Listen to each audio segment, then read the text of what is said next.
and welcome to Snowskate Overlords. I am Eric Frick here with Andrew Nelson and Zach Boy L. Warden. And live from Kalamazoo, Michigan, Dave Engerer is joining us today. Dave, what's up, bud? Not much, guys. I really appreciate you having me on. Big fan, and just happy to be here. I'm really stoked. Dude, thank you, Dave. We're super stoked to have you on this podcast. How is your 2020 This is what gets gone me so through. far? Dude, it's going good, man. This is what gets me through when I'm working on a project on one of my properties. I just put this on, and it can go. I could just be working for like 2 hours, and this helps me get through it. So Sick. I'm a big fan. I'm a big fan of what you guys are doing, and I really enjoy Josh's. And I'm hyped to be here. So thank you. Yeah, I like what you do. I like watching your Instagram stories of all the projects and shit that you do. I think that's great. Thanks, man. Yeah, sometimes I geek out over it, and sometimes I wonder, are people actually enjoying what I'm doing, or am I just being super? Do they want to see something else? Because I enjoy watching that stuff too. But my whole Instagram recommended videos are all carpentry and bathroom remodel and all that. But I love it, dude. So I'm glad to hear that other people like it too. But I should probably post more skating and more snow skating, but I've been trying to lately, at least. It's funny when I see that you have an Instagram story up. I'm like, I wonder if this is going to be skateboarding, if it's going to be snow skating, if it's going to be a little HGTV episode. I just have no idea. Dude, this old house has become my new favorite show. I don't know if you guys are fans, but yeah. I like it, Dave. Dude, it's the best, dude. Can I ask where that came from? You just judging by your Instagram, I would think you were a flipper or something. Have you always liked architecture and interior design and stuff like that?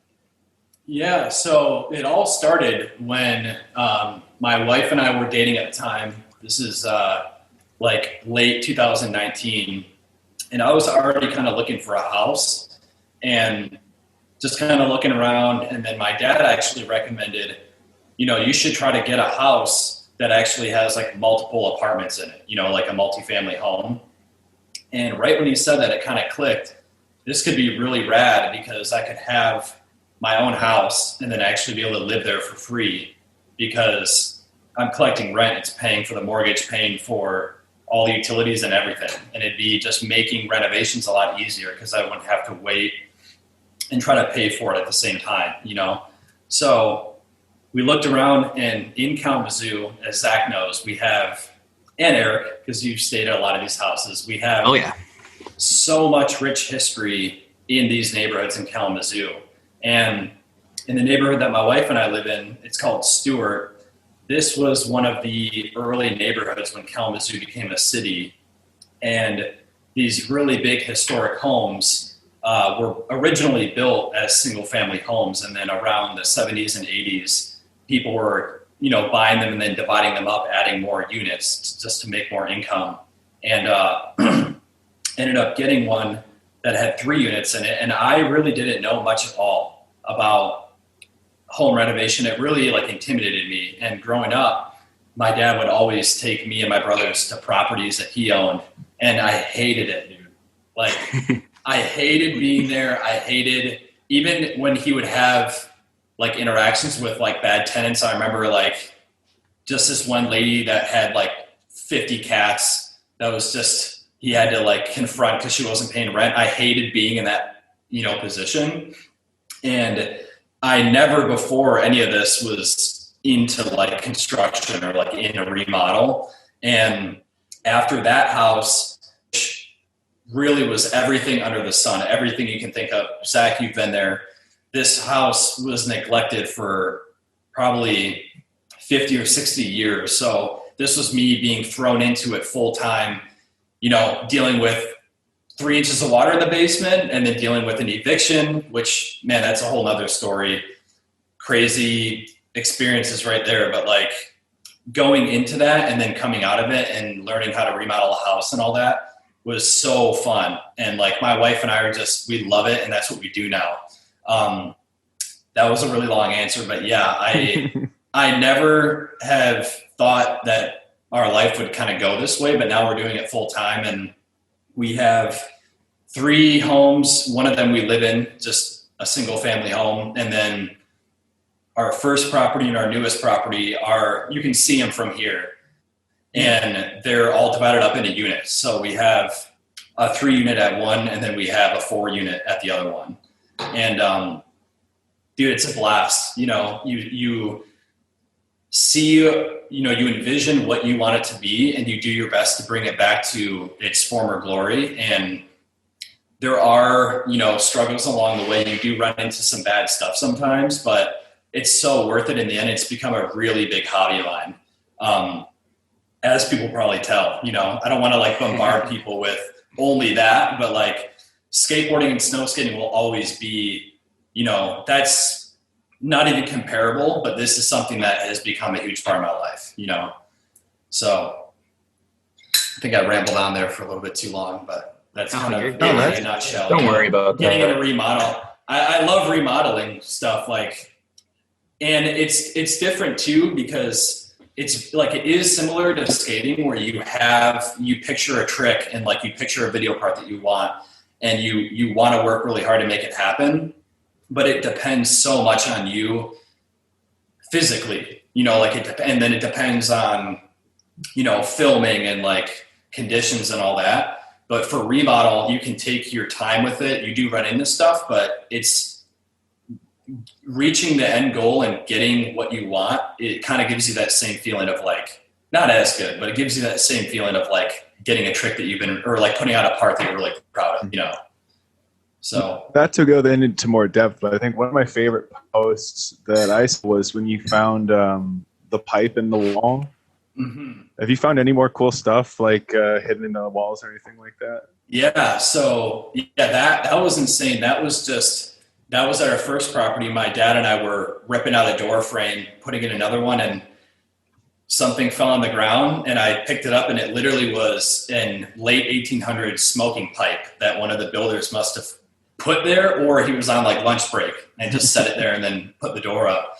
I found the other day, my father-in-law were doing some work here, and I found a little silver like whistle, which probably early 1900s, like little, I don't even know, like I thought it was a coin, but I found that. And then I found a lot of writing, people that wrote when they were building it, and they wrote, this was built in blank, and then they built it, and then I just like uncovered it, so that stuff is really fun to kind of awesome. come across. That's super cool. So where did you fun, dude. We got find the it out whistle? one time. I actually found it right in these doors come out of the wall. They're called pocket doors, and I pulled the door out because I felt a little bit of a draft, and I was trying to figure out where it was coming from.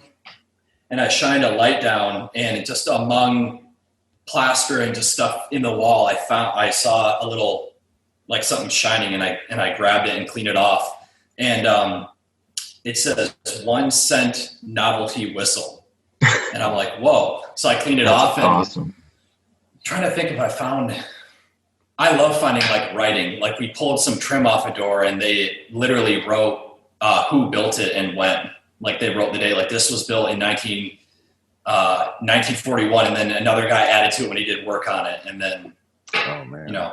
people leave their mark. I gotta start leaving. I say you got to do that now for the other people in the future. Yeah. Yeah, I should, a little time capsule or something in there. But Just the Sola Fide part put in the wall on DVD or something. Yeah. Throw it on a thumb drive. Yeah. yeah, thumb Yeah. drive now. A Yeah, DVD exactly. and a VHS is ancient now. Oh yeah. Oh man, Yeah. that's so cool. We stay busy with it. Like we always have something going on, and I really enjoy that. I love being busy, and when we're not working on our units, we have something going on here. And it's nice when I am not filming, kind of in those months between skating and snow skating, or anything like that. It gives me a chance to stay busy with something that I'm passionate about and that I love doing. So For sure. yeah, man. So other than home remodeling, you've still been skating, still been snow skating. I mean, with COVID, I'm sure it was a good year for your Counter-Strike habit. What else have you been up to? Yeah. Dude, been skated like a good amount this year. I took a trip with Sovereign. We actually are filming for a full length right now. And we had a trip, me and my wife and my buddy Jalen, we're going to go out to California and get an Airbnb out there and just skate with them for like a week. We had that planned for June, and that obviously got kind of pushed back. We never went out there during the summer, but then we had another Sovereign trip planned for late summer that got pushed back. And then we ended up finding a time in September. I went out to San Francisco area and in Bolinas, kind of north of there. And that was a blast, dude. It was actually during the gnarly fires that they were having. Oh, that's right. I remember seeing the Instagram stories and stuff. Yeah, it was just haze everywhere. It looked gnarly. We didn't even have sun for like 3 days. And back here, it was warmer because there, all the ash and everything it was insane. But like that trip was so refreshing because I hadn't had that like all year. Right. This definitely, out of all the years in the past, has been the least filming I've ever done. But while I have filmed, I've been having the most fun because it is something now, like being more busy. I mean, I do have a lot of free time because I work for myself and I don't have to be, clocking in somewhere. I choose whenever I work. That does give me time to go film.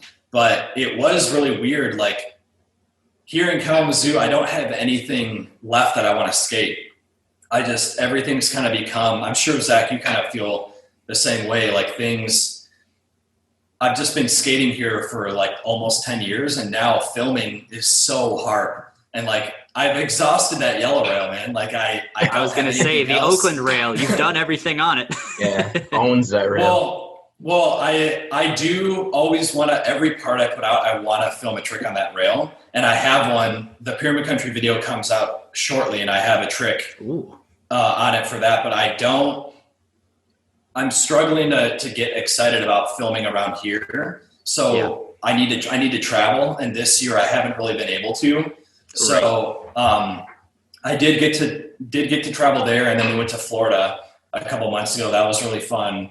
And snow skated just this past week, but 40 degrees and just, you go one time and then you look back and it's a water track, just water coming up. And I mean, I really hope that we can snow skate soon. I mean, it's going to be the first week of January. Like we're already almost past the first week. So I'm hoping that, soon the temperatures will drop and we can start filming and everything. So for sure. Seems like they're rising everywhere though. I mean, even, I don't know where you get in Minneapolis. I mean, it's super warm here starting yesterday, and like for the foreseeable future, it's about to be, we might lose all our snow even. Crazy. It's been it's all started, it all began the year after that big Sava trip. I think the winter 15-16. 15-16, there's never been a good winter in Kalamazoo since. I don't know why. Yeah, and I remember, well, because I remember 13-14 was when we had the big trip at our house, I believe. You guys got to correct me on the dates because I know you know way better than me. But you're right on that. That year is the year that you surfed on the 4x8 sheet of plywood down the hill. I think that needs to be brought up. Dude, I brought Emma there the other day because she's still getting used to like, oh, you can be at a lake and like just randomly fresh water everywhere. Like I brought her there the other day, and when we were walking, I'm like, my buddy Eric, literally, we had enough snow where he rode a sheet of plywood down. And that was the last winter where we've had that much. The year after, I remember, would have been when I came out that Minneapolis trip, 14-15. And that winter we had really good temperatures, but we did not have nearly as much. And obviously, like, I don't really want like a lot. Like, I don't want a lot of snow. If we have 1 foot in cold temperatures all winter, I'm very happy. But ever since then, the year after that, just warm up, cool down over and over. And then, before you know it, you got a week to snow skate, and then you prep a spot, and then it'll rain. And then, and then on top of that, I ran into a lot of injuries kind of in that time. So I'm desperately hoping that this year will be a good one, because it's so disappointing when you have all these goals set and you want to do it, and then it's not even you that's keeping that from happening. It's the weather, you know. It's cool though, Dave. I mean, it only takes you 2 weeks to film a part, as you just showed us in Sola Fide. So that's all you need. Just 2 weeks of cold temps, you're chilling. You lose your mind though while you do it. It'd be a little bit less pressure. But I appreciate that, you know. But yeah, dude, I'm very stoked on the time that we did get to film the part, because even in the past 2 winters, we did run into a lot of crappy weather. So I can get into it more later, but like Emma and I drove out there last winter, and we had one good day, and then the other days were rain all day, all night. Driving through like just 12-inch high puddles at spots, and you know, struggle, man. Y'all know it. Yeah. We'll get into the your Sola Fide part in a second, but first I got to give you some crap, Dave, about the best snow skate montage that ever existed. That I knew it was going to come no up. longer with us. Hey, you can blame iMovie for that, and you think that I would learn my lesson with using iMovie, but I still use iMovie, and I always will. And I'm not really making as many videos nowadays, but all the videos that I've ever made are iMovie. But yeah, I remember I'm looking at the laptop right now. This laptop is, I don't know how it's alive, but that laptop, iMovie, that montage got lost. And I'm so bummed, because I loved editing that thing. And you guys seem to like it too. Fun. It was the best. Yeah. Do you want to describe to everyone kind of what it was? And if I recall correctly, wasn't it just kind of like you were adding footage to a timeline just as we were going chronologically? And then it turned into like just the funniest edit of everything, like the little Christmas part of you in front of the screen. Like a bunch of little random things that were just added. Am I correct? Or yeah, so I keep forgetting that, like, I need to, you know, go into detail for everyone that doesn't know. So this was during Sava, the second winter filming for it. Yep. So this would have been 2014, 15. And I believe the day after Christmas, I flew out, and Alan picked me up from the airport in Minneapolis.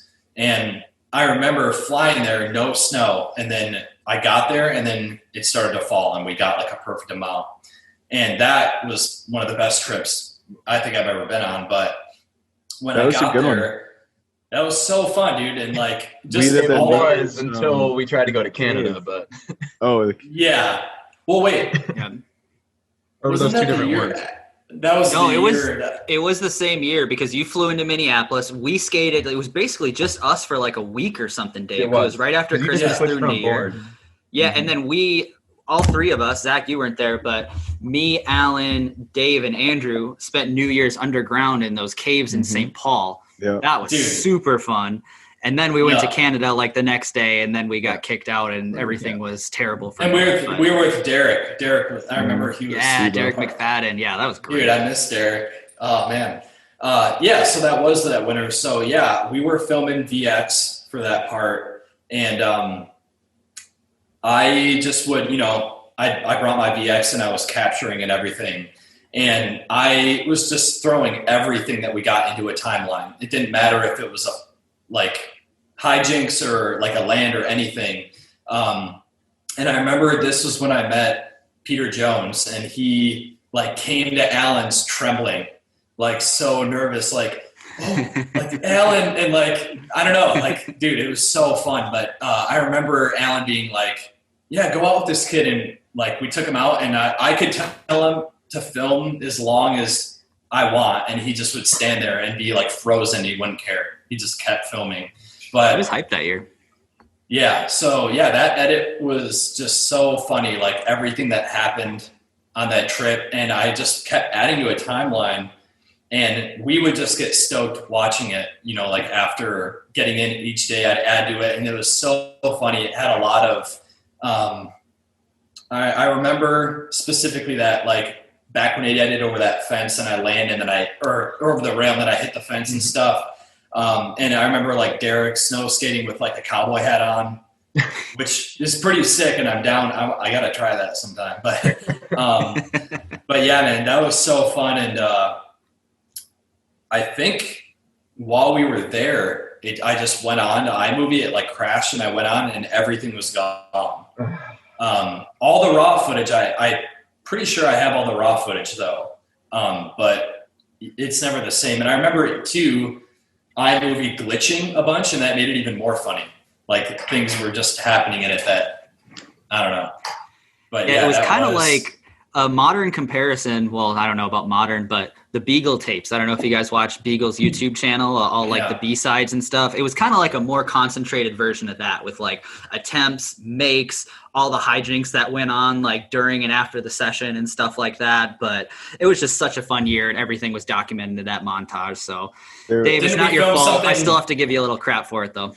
Didn't we film something at your house too? Yeah, we did. Because we did my Cloquet house with my parents when you guys were all staying there. We did it was the Peanuts Christmas soundtrack, and then I did my like whistle thing, and then you cut I don't even remember what song it was. Just some ridiculous song over the top of it. I'm not doing it any justice, but it was fantastic. I wish it could be resurrected, man. It'd be great. It'd be worthy of just a post. Yeah, it'd be so good. Oh, that's the best. Try some file recovery software or something, maybe. Dude, that along with so many other things just getting lost. But I've been good about keeping like my hard drive backed up, and always like I have my hard drive and then another one just at my parents' house. I put it there with everything, and that contains all the footage of skateboarding and snow skating since 2012, probably up until recently. So, but the edit, man, RIP. That was a good one. Dave, do you want to talk a little bit about, and I feel like maybe it's been covered a tiny bit in other podcasts, but we know you love the VX and you're kind of just talking about it. Do you want to talk about filming for Sava VX and maybe for both of us and what that was like and how troublesome? Well, I didn't lose much. You lost some good stuff. It was a struggle, man. Yeah. So I don't fully remember why I think Josh was filming VX a little bit with Phil Smodgy and Jake Boss for Evolve, right? I think Josh was filming a little bit VX, and I know that, you and I were living together, and already I was swamped filming all of our local videos VX during the summer, that I think me and you didn't have a camera to film in the winter HD. So I think we kind of mentioned it to Blais. I think when he came here, we're like, we're going to film VX, and kind of, I remember it being something too that people who skated all year wanted their part to be VX. I think that was kind of bringing that into snow skating, where we want to kind of portray that, I don't know, kind of that nostalgic VX feel, kind of like how, Zero films VX, and that's kind of a distinct thing about them. We wanted to kind of bring that in, but it turned out to be way more difficult than anyone ever dreamed of, we through filming in the cold, the VX just could not handle it. So it was a great idea in the beginning, but then it quickly turned into just losing clips, cameras malfunctioning. I think we went through 2 or 3 cameras during that part, because it was a 2-year winter. And I know that we tried different techniques. We had like an external recorder so that we wouldn't be filming with tape. And Zach, I remember being in our apartment, like with like hand warmers and like a shoelace, and like tying it around the tape deck to keep the tape deck from getting cold. And it was just, I can't believe we didn't lose more, but we lost a lot. And a lot of that was driving far, getting the VX out while everybody else is filming HD, and they're all banking on, like, they all know their clips are going to be okay. And then we'd film and get home, and it would just be either way too glitchy to use or completely blue, just a blue screen. And how many do you think you lost? You probably lost a few. Honestly, I don't know if I lost really anything. Maybe I lost like one thing. What comes to mind is when I was trying the opening trick in my subpart, that front board.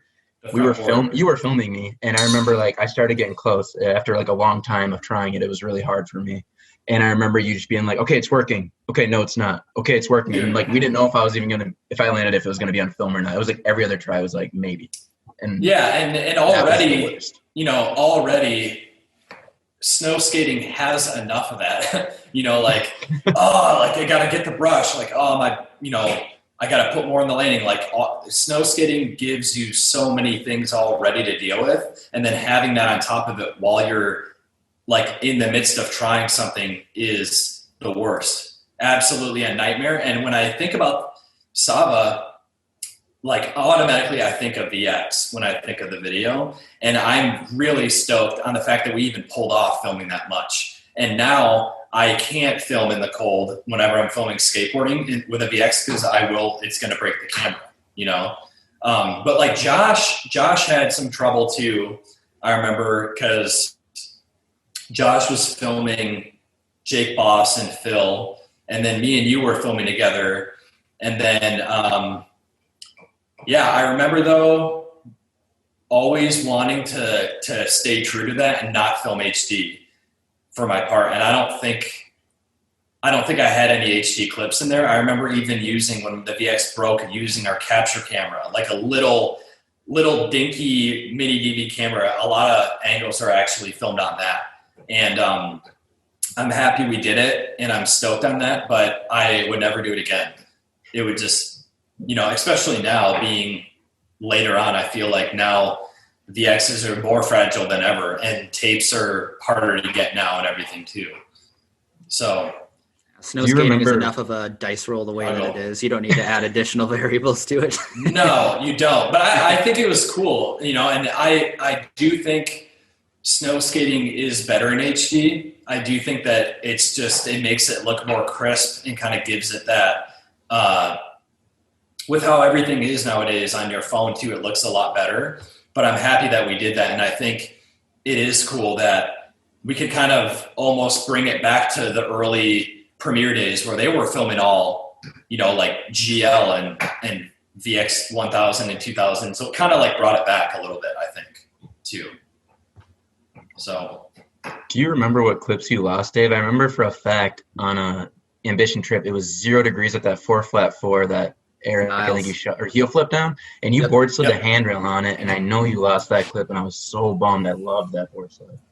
Yeah, so it was like a 4-flat-4 double kink with it was super. It was really sharp. I remember it like destroying my board, and I got like thrown on that thing. Like I don't think that I did a kink drill before that in the winter, and. Yeah, like I remember the first try went down flat and like got tossed. There's a photo of it where like I'm literally in the air like diving. But then I did it I think like 5 more times, and Blais filmed all of them. We got long lens, a fisheye angle, and even kind of like a following, and then from the top. And then we drove all the way back like an hour. Our driveway was not plowed, and we left money for someone to plow our driveway. And then we walk in. Yeah, we left money. Side note, like we left money for this sketchy maintenance guy to plow our driveway, and like we had like 3.5 feet of snow. We couldn't even get in our driveway. That happened. We got all our money taken, and then we go in, and then everything was gone. So that happened. I remember at the beach in Kalamazoo, I did front 50 back big spin out on that rail. Yep. That was gone. That was lost. Quite a few things glitched really bad, but we were able to kind of use them. Man, I'm trying to think of anything else. But if I really thought about it, come to mind for you.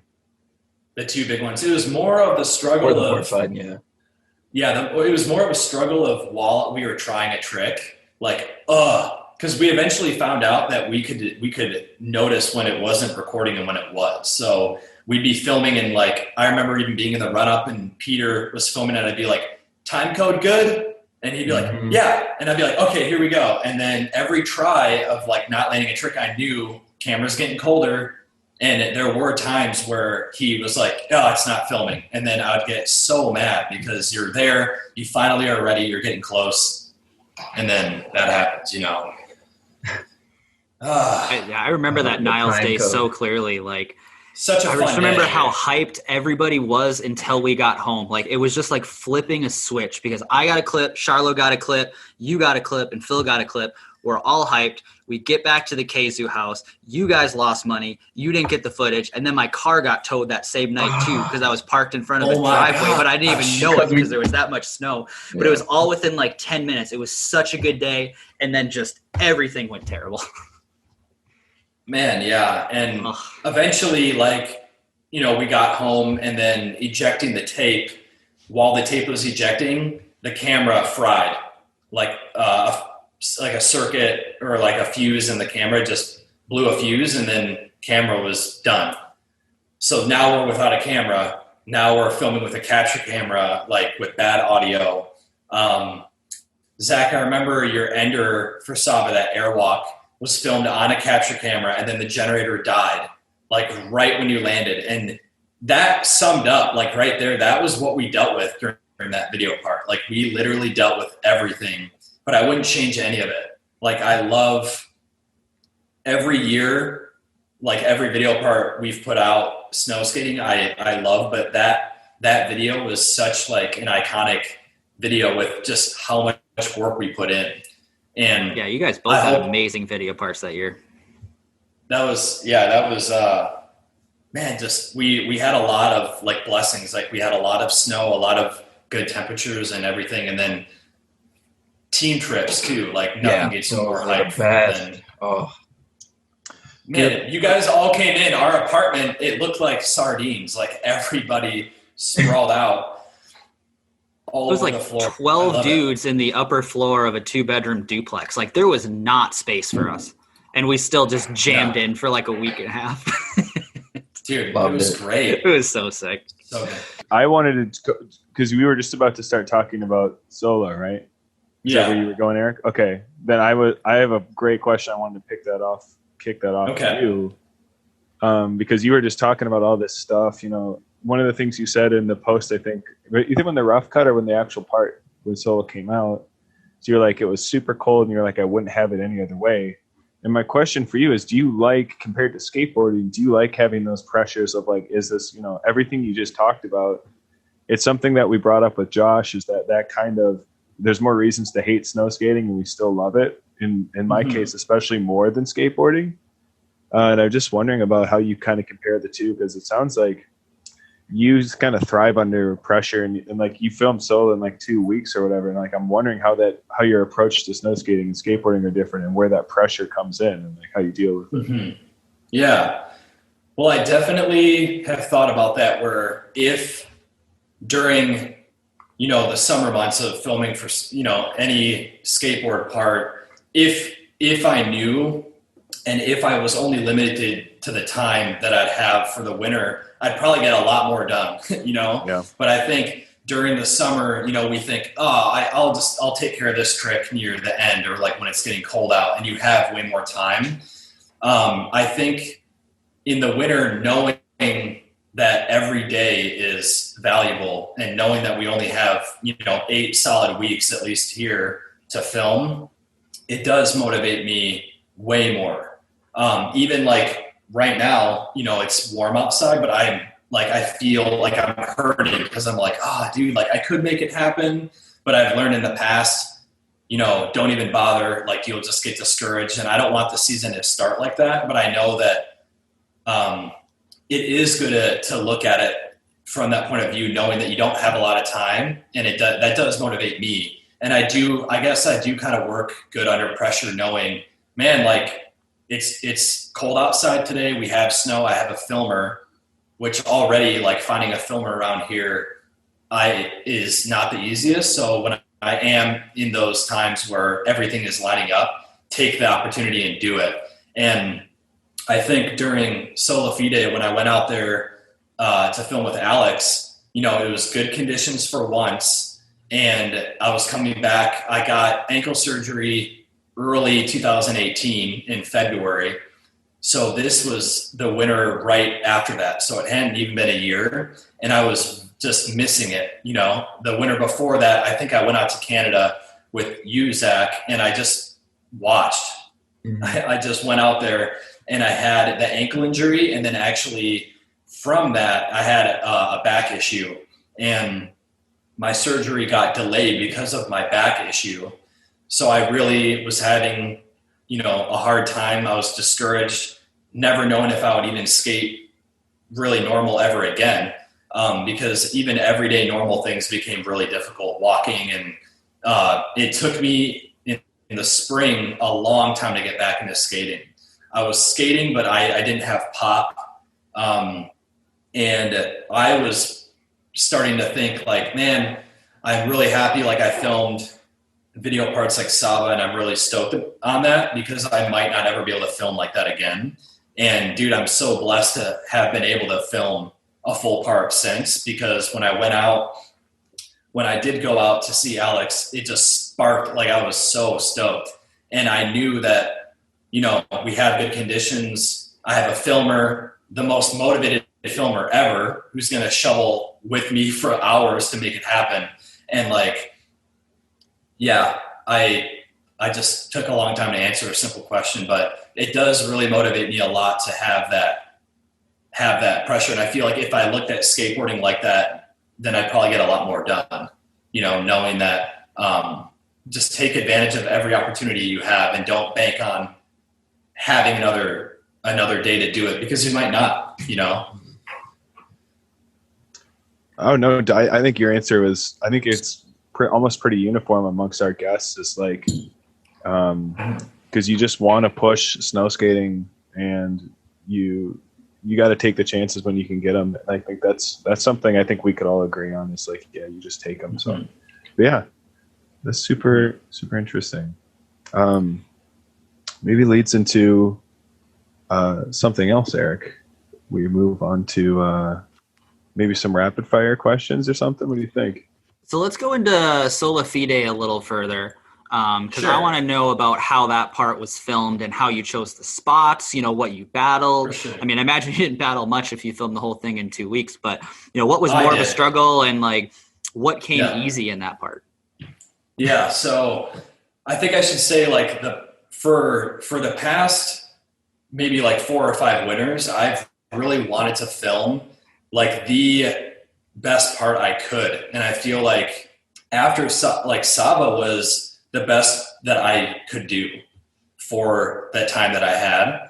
But the winters after that, dealing with injury, dealing with mainly bad weather and just lack of time, every part that I put out after Saba, I was never happy with. And I remember like even just feeling bad that I wasn't even like promoting it as much, because I just wasn't proud of like what I did.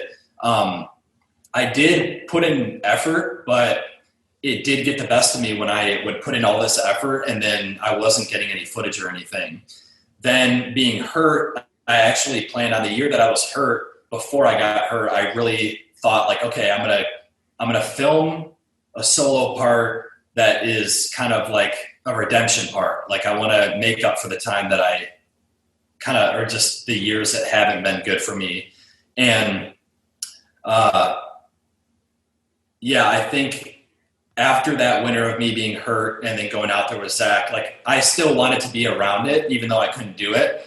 And then going into the winter where I first started filming for Sola Fide, which would have been late 2019, it'd be late 2018. Late 2018-19 winter would have been the first winter filming for it. Going into it, I was very, very motivated just to make it the very best I could.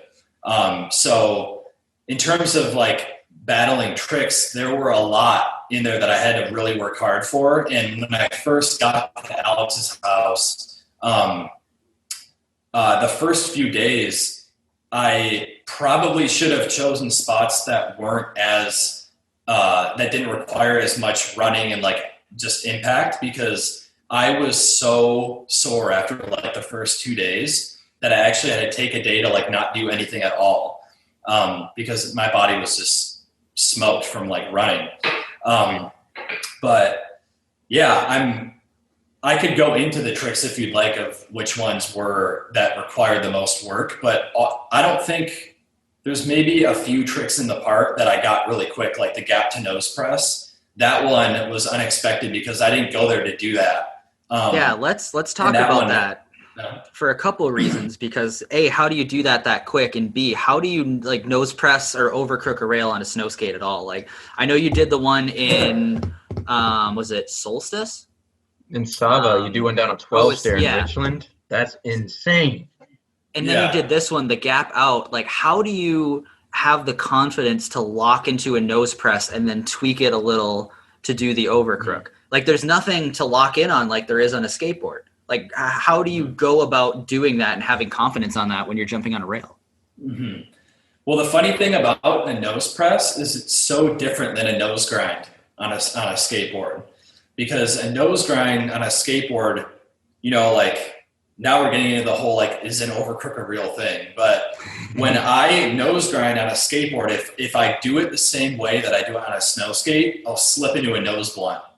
So on a snow skate, I land in a straight, you can't really tell, but I land in a straight nose grind. And then when I'm locked, then I turn.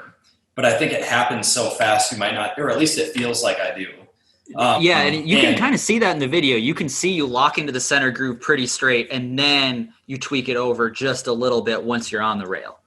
Yeah, and I actually found that you can lock really good that way. And when you're in it, it doesn't seem like it'd work, but it does. Because I remember, Zach, I think you were there. We were at Snowskate Acres like years ago, and I actually nose grinded his whole like 8-foot rail.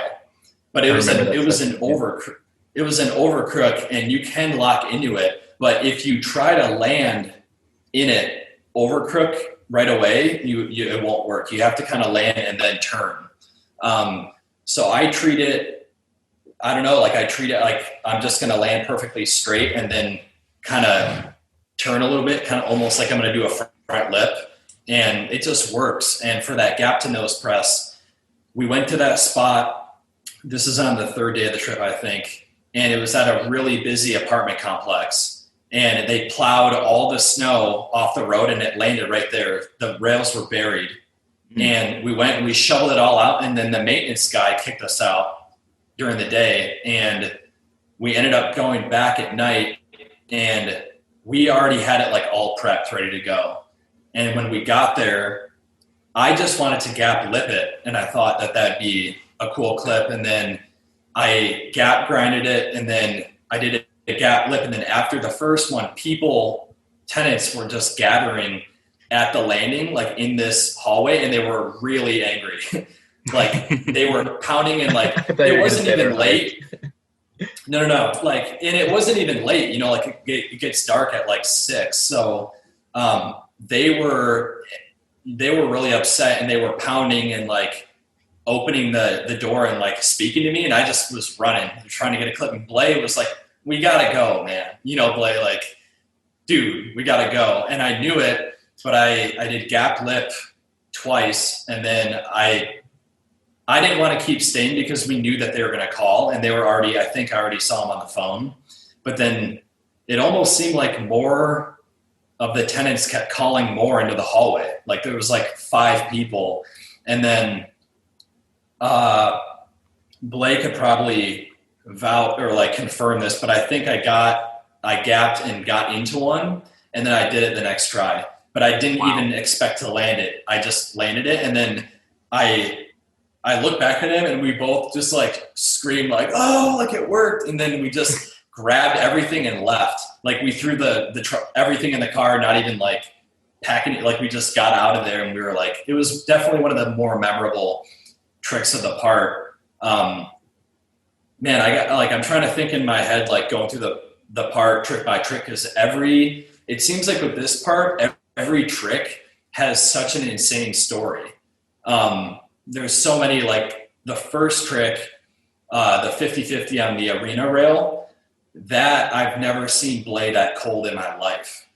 Blais got so cold that he actually looked like he was going to fall asleep. And he went in the car after I landed it, the last one I did. And then he laid down in the car almost like recovery mode. Like he just collapsed in the car. And I was pretty worried because it was so cold. Like, and the wind chill was ridiculous. And there were a few other nights where when he came to Detroit, it was -14 one night. And then I think like -10 the next night. And then of course, 2 days later, it was probably like 40 or something.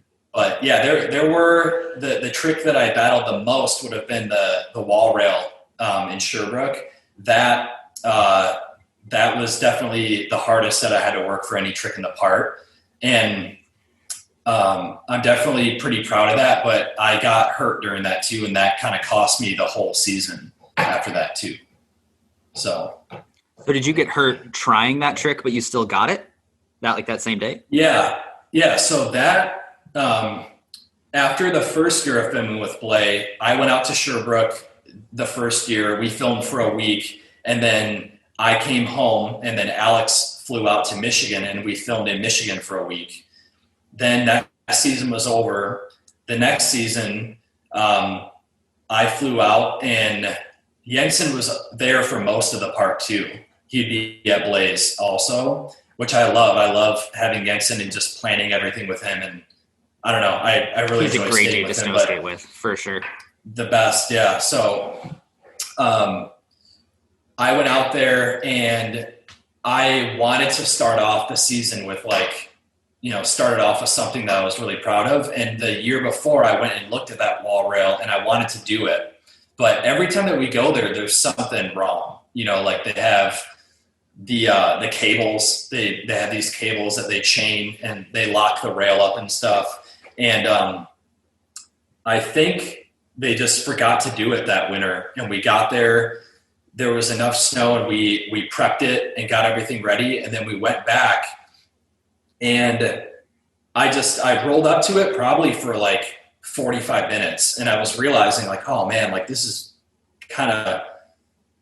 definitely more nervous than I thought I was going to be for this. But I hadn't snow skated at all before it. So I was like, man, but if I get the season going and I get something like this, then I'm going to be like, it'll fire off the week and then we're going to be like in good spirits all week. And am I rambling on too much about this? I feel like no, keep going, Dave. Okay. I love the backstories. Anyone who's listening that, think I'm rambling, I apologize. But yeah, so I rolled up for like 45 minutes probably. And then the problem was that the run up had been walked over a bunch and it literally was ice where you were running. Okay. And we all know this. We all know that you're running in deep snow and you're finding the little holes to step in. But then while you're striding or like each stride, you're slipping.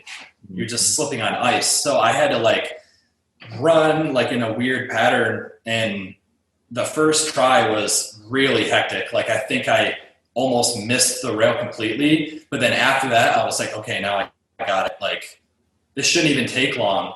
And another thing is that the landing, it landed in about that much ice too. So I had to put plywood down, a little piece of plywood. And that made the landing actually like I was landing on an angle, but you can't really tell because the ice was built up to the wall, kind of like a little ramp. Oh, sure. So yeah, so I was trying it and I'd get in, jump off. And then I'm like, okay, all I got to do is kind of lean more on it. And I got it. And then one try, it's in the rough cut where I kind of miss and land and almost kind of hit my head. That try, when I landed on my feet and then went back, it just jacked my back up, like total shock throughout like all the way up my back. And it hurt my neck too, but it was more of my lower back. And it didn't even really hurt when it happened, but I just kept going. And I just would keep landing and I couldn't roll away. There was something about I couldn't get all the way on top of the rail because my knees would hit the wall. And it's pretty much like a cobblestone wall. And then if I was too off of it, then I wouldn't have enough balance to land and actually roll away. And I actually had to change how I was doing it to lock. I had to lock crooked, which I never lock. Like when I skateboard, I always lock on the heels. I never lock cross lock, but I had to do it for this because it just wasn't working. So I just kind of would turn a little bit, and then the one I landed, I didn't even know if I was going to land. I rolled away, and I was super stoked. We got home. I laid down after like a hot shower, and then the pain set in, and all week after that, my back was so bad I couldn't do anything. I remember even like FaceTiming my physical therapist and like him explaining to me like, dude, you just overdid it. Like you overdid it. You got to get yourself now like a week to rest. And I'm like, dude, that's the whole trip, you know? So couldn't do anything. I was in extreme pain, even walking like on uneven surfaces and stuff. So yeah, I did that. And then the rest of the trip, it was like raining and 45 too. And then I got home and had to basically rest and get my back, I guess, you know, rest up and like get it back to normal. And my wife and I drove back out to kind of like, all right, try two, here we go. Like last trip of the season. And then kind of started trying tricks at the beginning that were a little bit too hard. Like this press pad that was eating my board, just destroying my board. Oh, the one at the end of the rough cuts? Yeah, that one. That was such a cool looking trick. The way that you pivoted into switch tail press. Oh, yeah. I wanted you to get that so bad. That looks so cool. Oh, thanks, man. Yeah, I mean, and that was something too, like I didn't want to pivot into it. I wanted to do the whole back 180, but you know how back 180 is on a snow skate, unless you're Josh, they go away right when you pop. So Slide, yeah. That, like, it started off like that, and then, you know, I didn't start the trip off. It always helps to start a trip off with like, you know, a hammer, and then you're just juiced. You feel like on top of the world, like, all right, now I got it. And then I felt good on the trip, but then the bad weather came. And then, dude, we went to one of the best rails I've ever been to in, I think it was in Warwick, where Phil's from.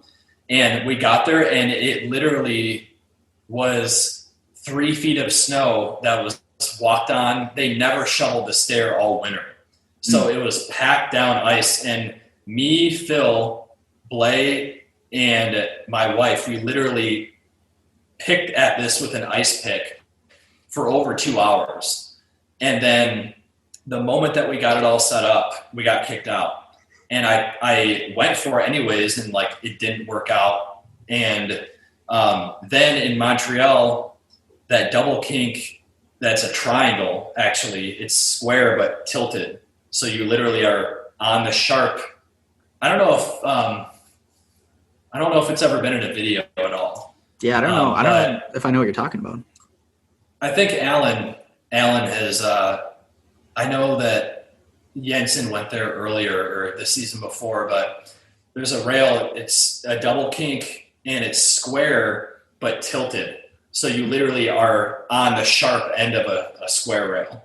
And we got there, and there was a snowboard kicker in the run-up, and it was packed ice again. So we literally carved out our own run-up, and then it was the end of the trip, and I wanted to end at least with something. And then that wasn't in the rough cut. I never got that footage from Blais, but those were maybe the hardest slams I took other than that creeper. I tried front boarding it and went down flat and just whooshed out and flew down on the second stair and like kneed myself in the chin. And then the next try was identical. It just happened again. And then I ended up having to stop because like it was getting way too sketchy trying that. But yeah, just a struggle. And then, you know, that was kind of that part. The first year worked out really, really good. But the second year, it was just kind of, you know, that stuff happens. You get hurt. You don't get the best of luck. And then, you know, I'm really thankful that the first year I didn't have more injuries because it did. I was really worried that I wasn't going to have enough to make the part happen. And I wish that I could have had another full winter because the part definitely, does not have some things that I really wanted to be in there. But I'm very thankful for how it turned out. And I'm stoked that other people are stoked on it too, you know? Definitely. Yeah. The feedback seems to be great. And yeah, on the barracks, of course. And can you speak to how that came about and how that got promoted via the barracks? Yeah. So my buddy, Tom Rohr, he works at the barracks, me and him have always just kind of talked. And during the first winter while filming for it, I thought it'd be cool because, you know, we had been featured on the barracks kind of briefly before in, I think, 2015. And, you know, I mentioned to him, you know, we're working on a part right now. Would you guys ever consider maybe featuring it or something like that? And we were kind of putting it out there.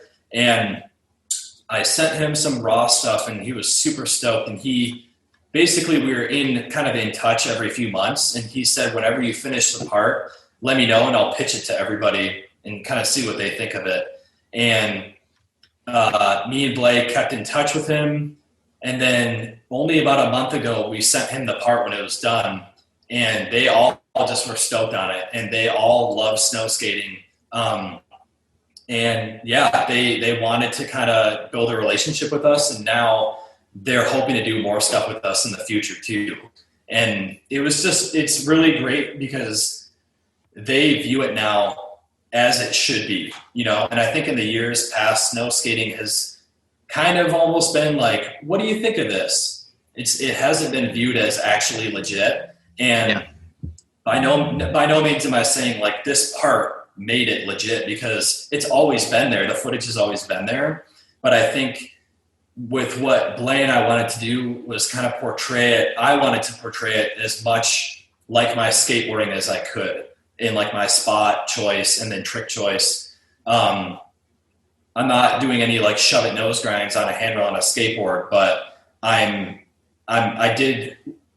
try to do what I enjoy the most on a skateboard, trying to find longer stuff, mellower stuff, and yeah, trying to kind of make it how my video parts are in skateboarding too. So it shows. Yeah. And I mean that for the best. It's awesome. I love the part, Dave. Yeah. It's well, incredible. Thank you, man. Yeah, well, I appreciate that, and I'm really thankful that despite it not being as long as I hoped, that it is kind of. I'm glad that people think that it's well-rounded because that was a big thing. Not having the whole second year, pretty much. I talked with Blais, and we thought, well, do we keep filming for it? Like 3 years is a long time to be filming for something, and we thought, let's just put it out. And you know, I do want to put out a video part that has everything that I envision, but I'm thankful for what I have, you know, and any opportunity I can get to film to put something out, I'm going to do, you know, so this year, hopefully will be the year that I can do that, you know. For sure. I want to talk to you a bit about the risks that you take, and this applies to both skateboarding and snow skating as well. But when I look at some of the stuff you do, like jumping on rails, I always think worst case scenario, right? Like the creeper in Sherbrooke, you know, you could conceivably get all the way on it, be over it, like hit your head on the top of it, get your foot jammed in between the rail and the wall, you know, slip out, hit your head, whatever, which honestly, you know, stops me from doing some gnarlier stuff because I like, you know, think worst case scenario and get kind of scared. So how do you overcome that? And how do you approach a gnarly spot where if you mess up, you're going to get really hurt? Like, does that stuff go through your mind? And if it does, how do you mitigate that? Mm-hmm. Well, it definitely does go through my mind. And I think that even someone, I don't know, like I was watching Jamie Foy's new part the other day, and I'm thinking that in my head, like, how do you front Kirk El Toro first try? Like, how does your fear not, even though you have front crooks, how do you not get the shaky legs and then your pop is wrong? Because if your pop is wrong on that, you're going down, you know? What I've learned is we tend to think of like the worst case scenario.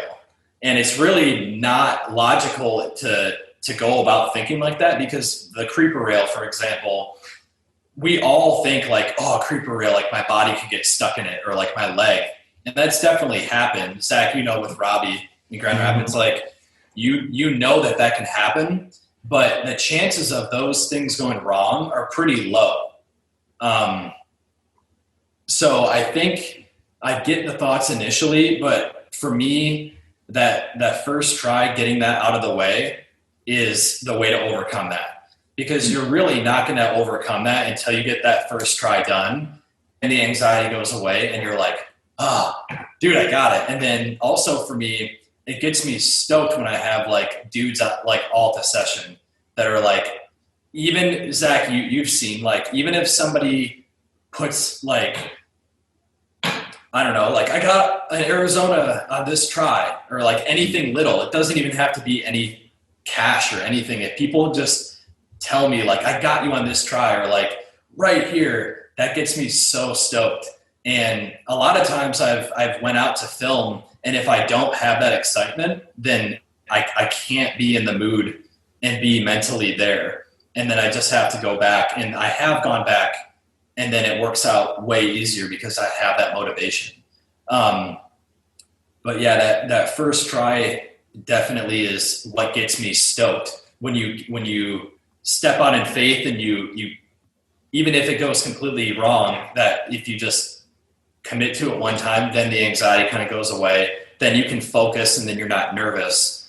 Because I think the moment that you are nervous and you're not confident is when things usually go wrong, especially on like a kink trail or something. It's okay to be nervous, but if you don't have that confidence, then it's probably going to be bad. You got to have that confidence, and every try that you're getting closer, even if the anxiety is still high, you're kind of relaxed knowing that you can do it. And man, the power of that is so great. Like, you can really like get into your head and believe that you can't do something, but you really can. And with a lot of things, I think, okay, I know that I can do this right now, but doing it mentally is going to be harder than doing it physically. 100%. I think it's more of a mental battle with anything, because, confidence, just because you may be nervous of something and you don't think you can do it, once you give it that one go, it can reveal to you, like, I can do this. I got it. And I'm going to do it, So I don't want to go back on topics too much, but there's no way we're going through this podcast without me asking about the nollie front 50 on the 9-stair rail. That is a revolutionary trick in snow skating. I need to know more about it. Well, thanks, man. Yeah, so I know that, like, looking at how Josh can nollie into stuff, I know that a lot of people can do it. I mean, obviously, he's probably the most skilled person at nollieing into stuff on a snow skate. And then also Alan has done a lot too. I wanted to nollie 50 or nollie front border rail for this part, because I've done that. I found that doing those two, I can set up for them pretty easy. And then I also was thinking of doing like a switch big spin front board for the part two. That didn't end up working out, obviously, but it took me, while I was trying that, I wanted to find a good, obviously kind of a lower rail. And then I wanted to find an opportunity that had just good conditions. I knew that I needed really good conditions. And for that specifically, it was the best conditions I've ever been in was that night. The snow was super dry, sugary, where it just falls right off your board. And it felt like I was skateboarding, just so everything worked out. We didn't shovel or anything. We got there and it was ready to go. And it took me a minute though, because when I was rolling up to it, I would throw down and immediately get into nollie while I was rolling up. And that just was not working. Like a skateboard, on a skateboard, you can throw down and ride nollie and carve and everything. But rolling nollie on a snow skate, you just start to turn. And it's kind of like if you're rolling up switch, you got to really like be straight. So yeah, I found out, I remember while I was rolling up, that if I threw down and I rode for a little bit and then jumped to nollie, then it would work. So because I was probably like 10 times I threw down and immediately was getting into nollie, and I couldn't make it to the rail with like the control that I knew that I needed. Yeah. So I would throw down, and then I'd be riding. It was really weird. I'd be riding really, I guess with my feet really wide, like one on the kind of the nose and tail, maybe not that much, but just kind of where the bolts would be. And then maybe 10 feet before the rail, I would hop and land and nollie. And I found out like, okay, this is working now. And I think all the tries are on the rough cut, but I kind of would jump at it and like then I popped a nollie. And I also remember too having to pop really early. So if I threw down, rode at it for a little bit, then hopped in a nollie and popped early, it was working.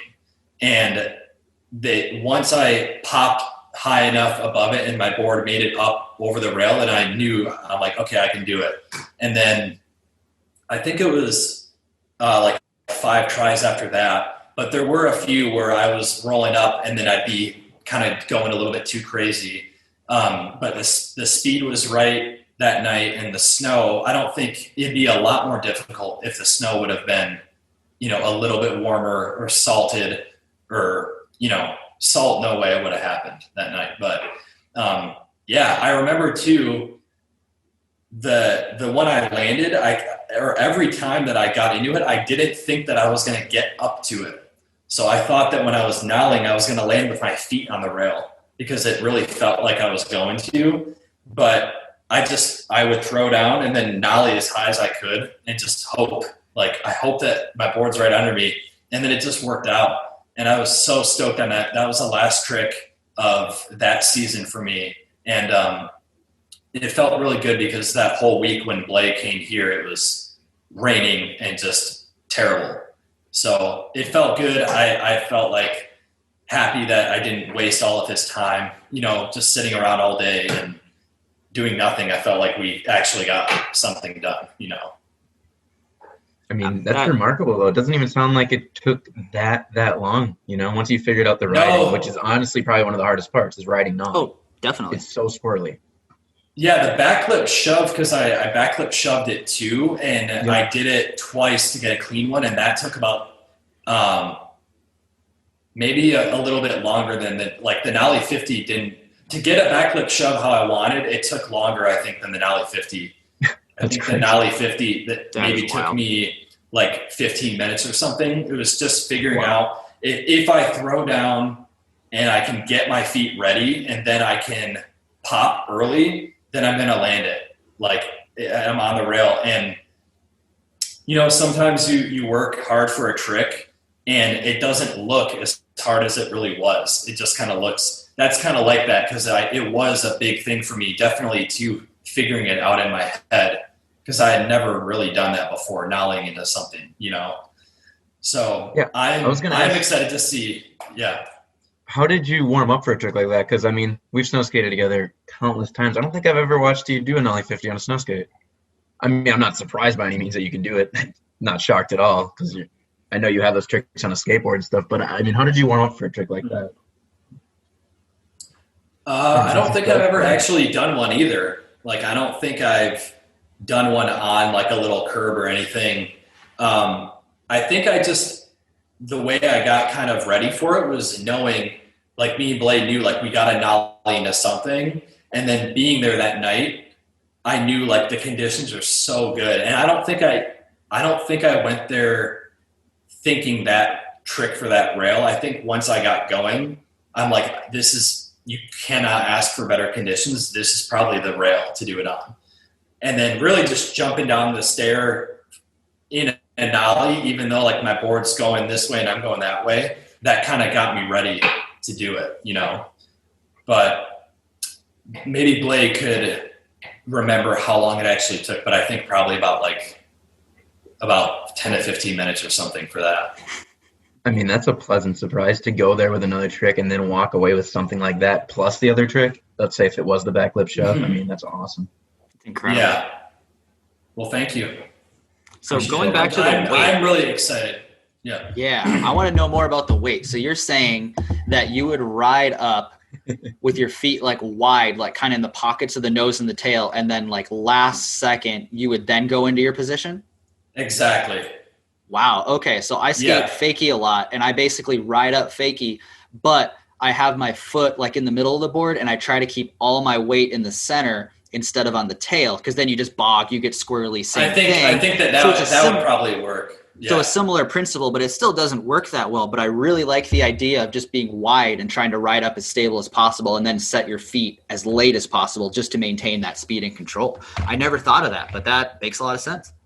Yeah, and it's really unnatural to like ride and then last second jump, because every time I would be like, I want to get into nollie, because when I've nollied into rails on a skateboard, I'm like nollie for like 30 feet before the rail to like get ready.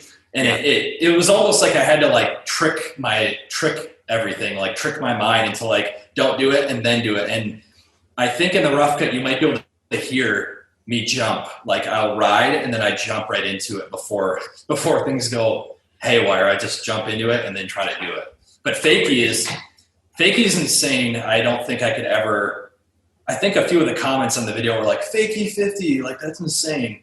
But I don't think I could ever fakie grind a rail. And I don't know. I think, and I'm excited for when more people nollie into them, because I know that Josh did on I think the Midwest Open Hubba, he did nollie front board. Mm-hmm. I remember that. But he can probably ride up to anything as long as he wants in the nollie, just because of his control. But not all of us have that control. Not all of us are like you, Josh. Do you mind if we talk about one more trick? I know we've been going, but I have another one I really would love to know about. And I think we talked about it together in person when we last hung out. But that rail in your rough cut, unfortunately, you didn't get it, but it wasn't your fault because the rail was killing your board. That kink rail, it looked like silver. Like, where was that, number one, and what was the material of that? Yeah, so that rail was at a retirement home by Blais. And Blais, I think he's known about it for a while, but he showed me a picture. It was kind of on the spot book for that week. And, you know, we get there and there's security and there's, you know, kind of like the retirement homes where there's like 100 windows right there. And we went there during the day and it was extremely salted, but we kind of prepped it a little bit, got it kind of ready, and then we figured we'd go at night, but wouldn't get more than a few tries. We ended up being there for an hour and a half and never got kicked out. I don't know how. People didn't mind, I guess, or we never got called on. But I was like kind of shocked because I wasn't thinking of it as being a difficult thing. I thought, okay, I'm going to treat it like a drop rail because of how steep the kinks are. Most likely I'm just going to, you know, board slide, drop because of just how short they were. And the rail was a little bit curved, but when we got there, you know, Blais got the camera out and I'm like, okay, well, I'm going to hop on a few and then eventually just commit to the whole thing. And it shouldn't be that bad. And the first try, I just got into it and just literally got thrown off the rail. And I thought like, man, like this is so sticky. It was super aluminum, just sharp too. And it being a little bit taller, when I got onto the rail, I had to kind of get on a little bit sideways and then kind of flatten out. So I waxed it a lot. And after a few tries, my board was going so slow. And I'm like, dude, what is going on? And I look at my board and it cut through like a significant amount of the bottom on only a few tries. So kept waxing it, kept trying it, and literally just couldn't get through it. I would board slide and then just get stuck. And then there was kind of a close call. And then I thought, okay, if I just fully commit to it, I think it'll work. And then I did fully commit and I hit the first flat and then kind of dropped. And then when I dropped, it would dig in every time. And then I got thrown off of it and almost landed back on the rail. And that, I was pretty bummed. I wrote that down for one of my like tricks that got away. Cause I was thinking in my head, like, we're going to go there. It won't take long. I'll have a kink trail and like, I'll be stoked. But I couldn't use that board after that. And I think we just threw it out or something. Cause it was beyond repair too, after trying that. Yeah, it looked destroyed. Yeah, did you have any? I never experienced that before. Like, did you look at the rail going there and like, this is a strange material? Like, or was it like, oh, you tried it and you're like, whoa, yo, like what the hell?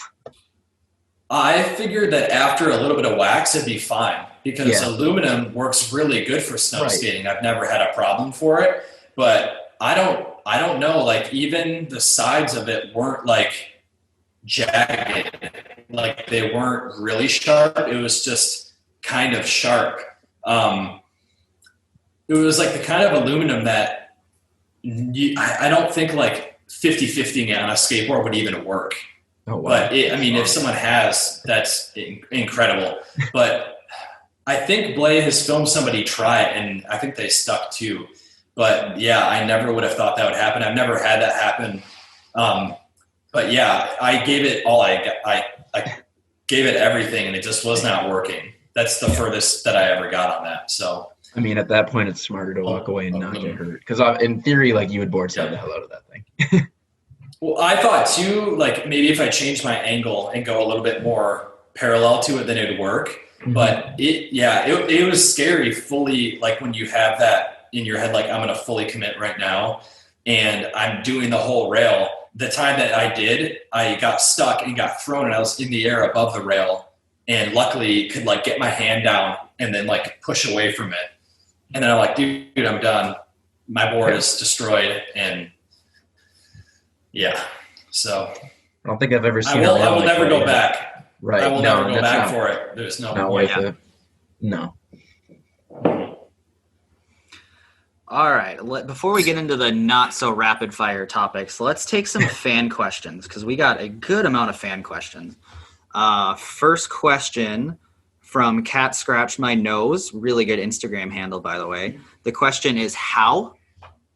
And I thought that was a good question because I find myself asking that a lot to you, Dave, when I'm watching your footage. So, Dave, please, the floor is yours. Okay. How? That's it? I was waiting for more. No, that's it. That's the whole question. How? Dude, everyone is capable of any trick in that part. I don't know about that, Dave. I don't know if they're pertaining, if they're like, if this is for asking about that part. I probably should have asked about that, but like anyone I got can literally 3 letters in this question. I don't know any more context. Okay. Well, I think in response to that person, you can do that. You could do the same, just put your mind to it. You got it. It's a good answer. That's a better answer than I expected, to be honest. It's a tough one. I was waiting for more, but there wasn't. Figured I'd throw you a curveball out of the gate, Dave. Second question from Snowskirt. The conditions for the Nollie 50, you kind of covered that, but you said it was sugary snow, but what were the temps like? Like, was the snow like soft at all, or was it just really fine, really fast? How was it? Yeah, so when I think, Zach, we've talked about it before, like, sugar snow. And I know that, like, people have called it Charlotte snow, too. When it's warm for a while and even, like, a little bit of rain in the air, like a little bit of rain, when the temps drop significantly, the snow becomes, you would never know by looking at it. It looks completely normal, but the snow is almost like ice. But like I don't even know how to describe it. Like it sounds like glass too when you ride it.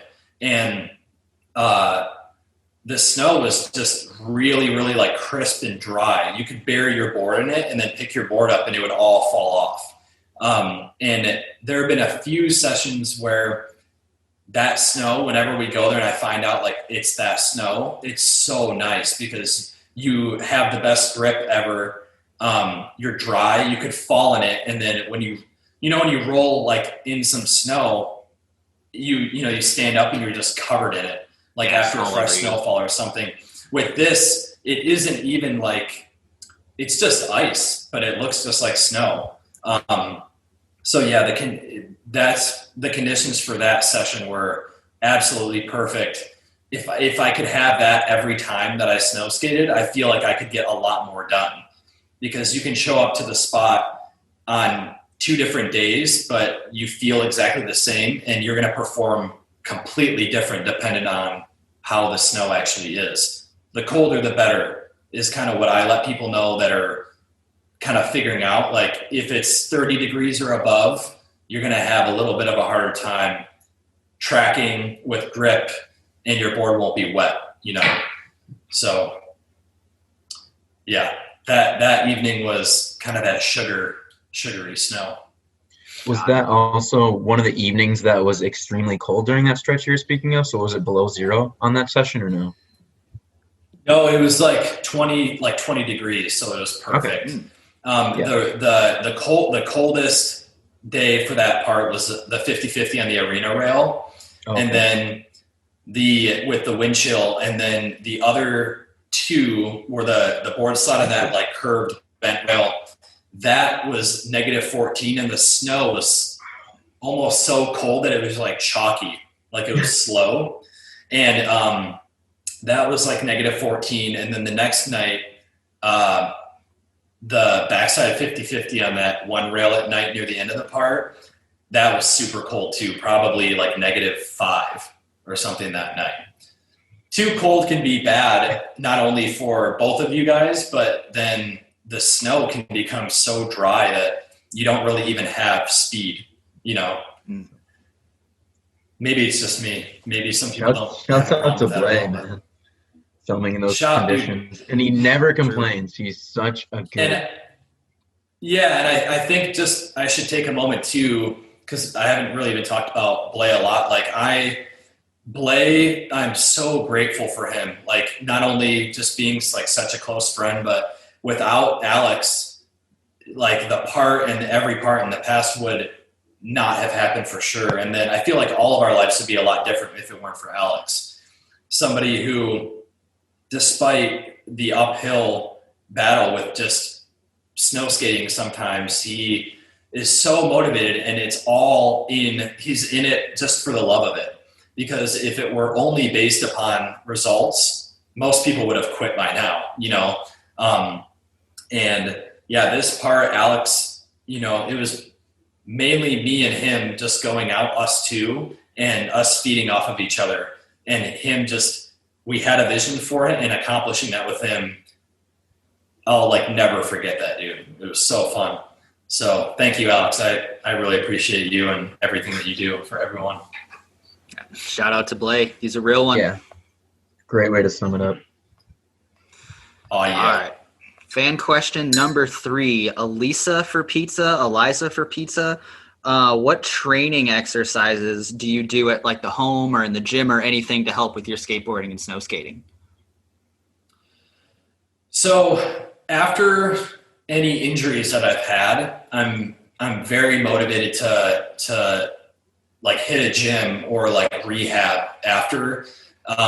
I have never, and I don't regularly like train or condition for skating or snow skating. I find that you can, at least for me, and I definitely don't want to speak for everybody because I know a lot of people that really helps. But for me, what helps with my skating the most is more where I'm at mentally. Before any snow skate trip, I do actually go on jogs. I go running to get more for like my lungs to like get used to breathing in really cold air and just preparing running. Because snow skating, you're running. And so before these trips, I remember especially before the first trip, I would go running through the neighborhood I lived in every night before the trip. I'd go running, and at first it like was terrible. Like my lungs hurt from breathing in all that cold air. But that's kind of as far as I go for any kind of conditioning. And then skateboarding the same, just skating consistently, that's going to do more, I think. And getting board feel and all that, that's going to do more than I think conditioning, if that makes sense for me. Sure. That and you eat a lot of pasta too, so that helps with the condition. Yeah, dude, the carbs, yeah, a lot of pasta. But I think another thing that's like really helped me is Emma is like just such an amazing cook, and her like having amazing meals definitely has like helped. And also just I haven't like been sick like since we've been married. And I think it's because my diet is a lot better now. And it's not when Zach and I lived together and it was just carbs all the time. But pasta is good for running, right? Isn't pasta good for like people that run a lot? They'll eat they carb load and for like marathons and things like that. Yeah, at least prior to like half and full marathons. Yeah, I don't know about just like regular running though. I think that protein helps a little more there, but yeah. I feel like a lot of people also don't know that Dave has a degree in exercise science too, so he has a lot of knowledge when it comes to rehab and all the things that it takes to, be fully back to normal if you're injured and things like that too. So he was always helping me with that stuff when we were in college and how to get over rolled ankles and whatever else. So that was always nice. Yeah, and I'm the most motivated to exercise and get into all that. Unfortunately, when I'm hurt is when I'm the most motivated to get back to skating as soon as I can. But before trips, I do like to go on runs and kind of get my body conditioned, because I usually do have that around October, November. I stop skateboarding to kind of get my body ready for snow skating. And, if you're out of that for a little bit and then you jump right into snow skating, for me, I find it where I'm just dead sore after the first day. So I try to at least get my body go running. And then I underestimate the toll that like breathing in that cold air can really take when you're out there for that long, So I think to kind of dovetailing into that, you're one of the first persons I've seen. You're really a big proponent of insoles in your shoes. I remember you have like custom orthotics, I think, or something. Is that right? Yeah. So after the ankle issues are an ongoing. That's kind of a lifelong thing that I deal with. But after my ankle surgery, my surgeon recommended a orthotic, like a custom insole, basically to keep my ankles aligned. And you can have really soft and cushiony insoles, but that doesn't necessarily mean that they're going to be the best for you. If your insoles don't allow for your ankles to be aligned, then your knees and your hips and your back are all going to not be aligned.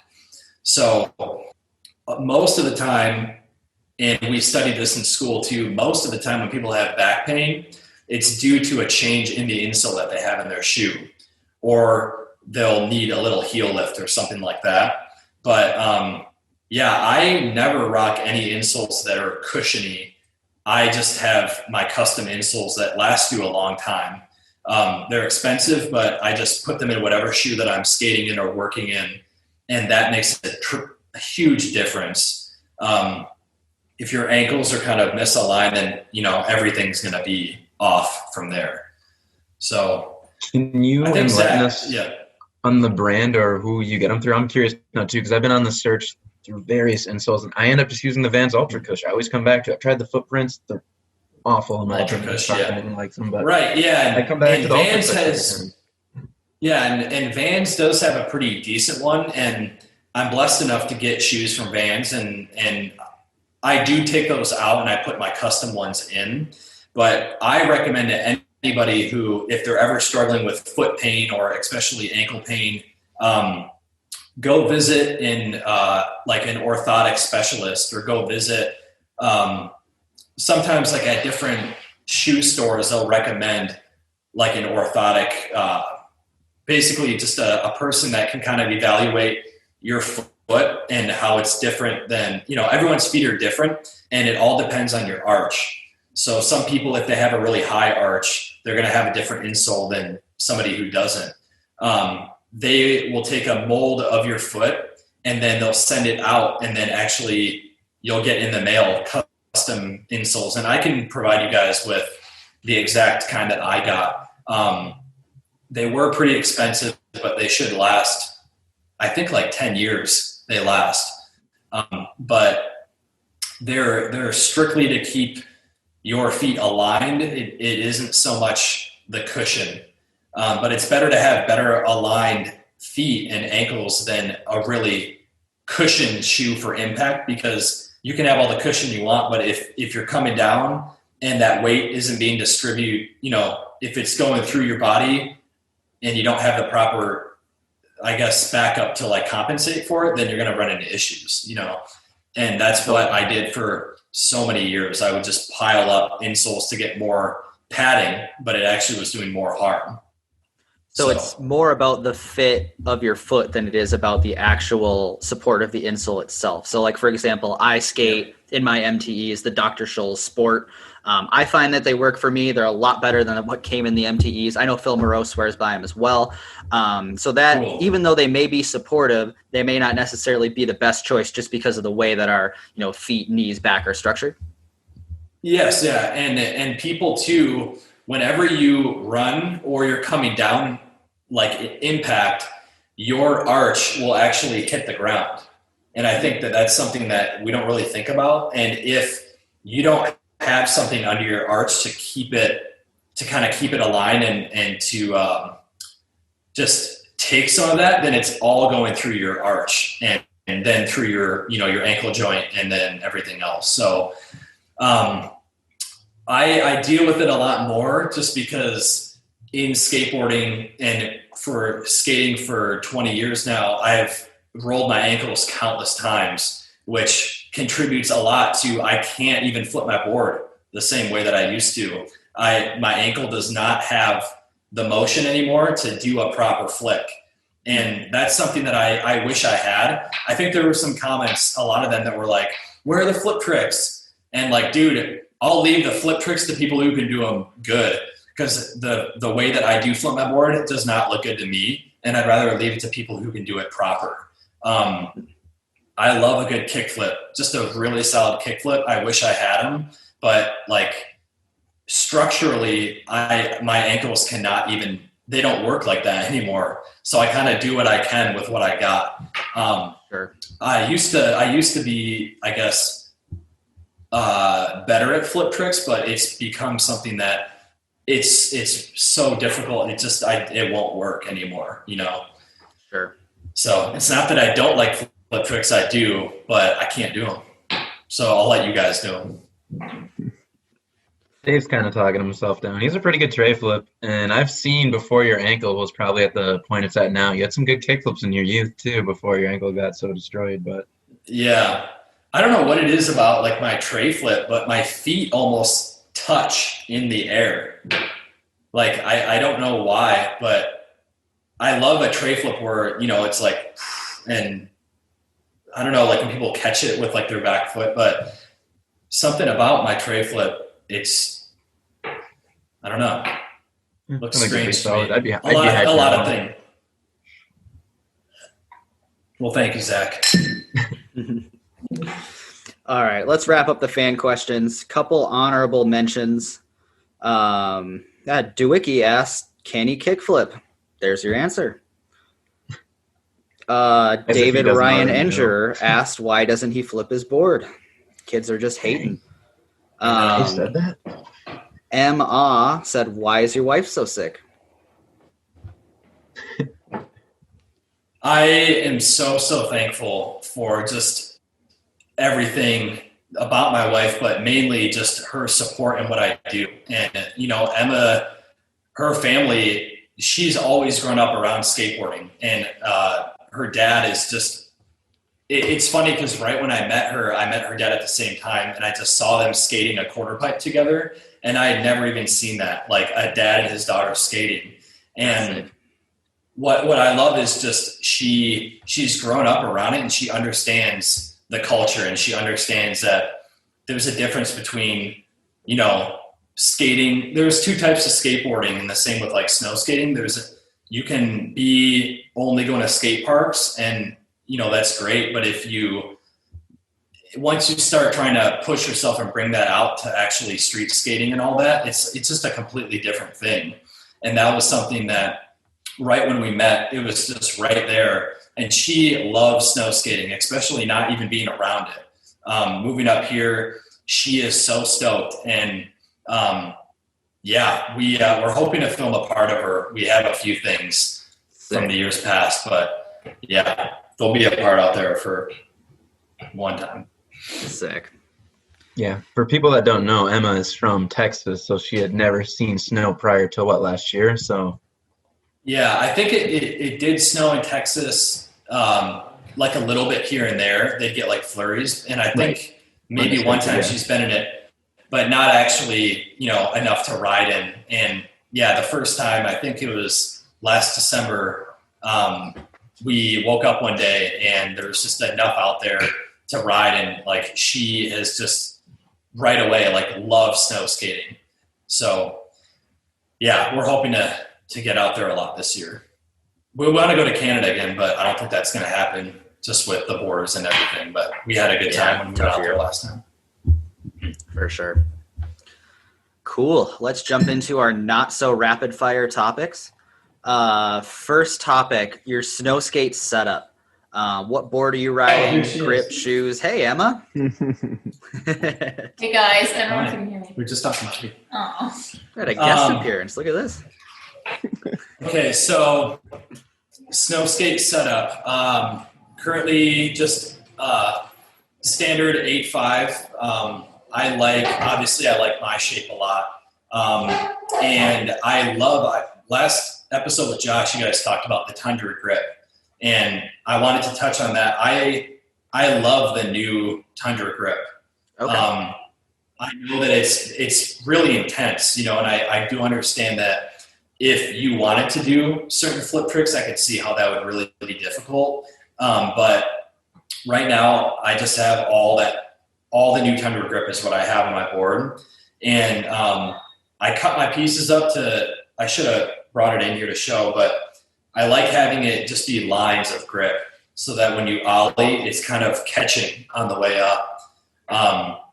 So yeah, standard 8.5 Tundra grip, and then I just wear regular Vans. Matt Bennett is the man and has been hooking me up for a while now, and I don't really prefer like one over the other of what Vans shoe, but I do like the Era Pro.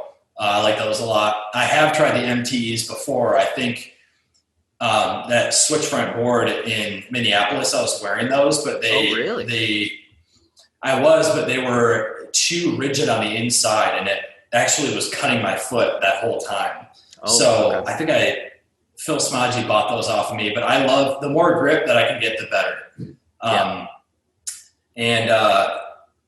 For a setup, I always have a brush. You guys know I always want to carry a little brush on the side. And I think it was like about 2 years ago at Lowe's, I've been seeing those little boot brushes where like there are these people, some places have them like on the ground before you walk in. And they're literally, and during the first year filming for Sola Fide, I brought one of those to Canada, drilled into plywood. So a little piece like that big, and I just have it on the session, and it's so convenient because I can just be at the run up, and if I'm in like salty conditions or something, I just like kick it. I don't have to grab a brush and clean off my board or whatever. I just do that, and it's great. So I really recommend. I think they're like $15, but I know for everything, I typically kind of overthink things and go overboard. I probably don't need to use a brush, but I do, because it helps me get all the salt and all that just off, have fresh grip every time, Yeah, if it helps, why not? Better. Yeah, you need the brush. Live by the brush. I think more people are catching on to it. Like Matthias always has one. And I think you carry one around. I think every time now. Yeah, so helpful. Interesting. Ambition's got to create an ambition brush. Get Blais to jump on that. All right, favorite snow skater? Man, all these loaded like question. so yeah, and there isn't going to be like one answer for a lot of these, but I mean, Alan, just one of the greatest of all time. He's such an inspiration to me, and just even the fact that just knowing him like on a personal level, I'll always look at him as just a legend, And then Josh too. Josh is, I think, out of everyone, like I have good things to say about everyone, but Josh and Alan I think, portray snow skating. They're just the most well-rounded people and like the best. Like Alan can have his control and Josh's control. Just I think make him the best, really. So for sure. But yeah, I wrote down also Charlo. I love when people can make snow skating look as clean as he does. And that's a big thing, I think, with snow skating gaining legitimacy. I think it has to be clean landings, clean run-ups, and making it look how they do. So, but the list does go on for that one. What skater or snow skater had the biggest influence on how you skate? I have an idea of who this may be, but go ahead, Dave. Me too, but I'm thinking skateboarder already. I am too. Skateboarder, I mean, I don't think that when I think of this, like for snow skating, there isn't somebody that like I look to try to snow skate like. I think it's kind of just all kind of one, you know.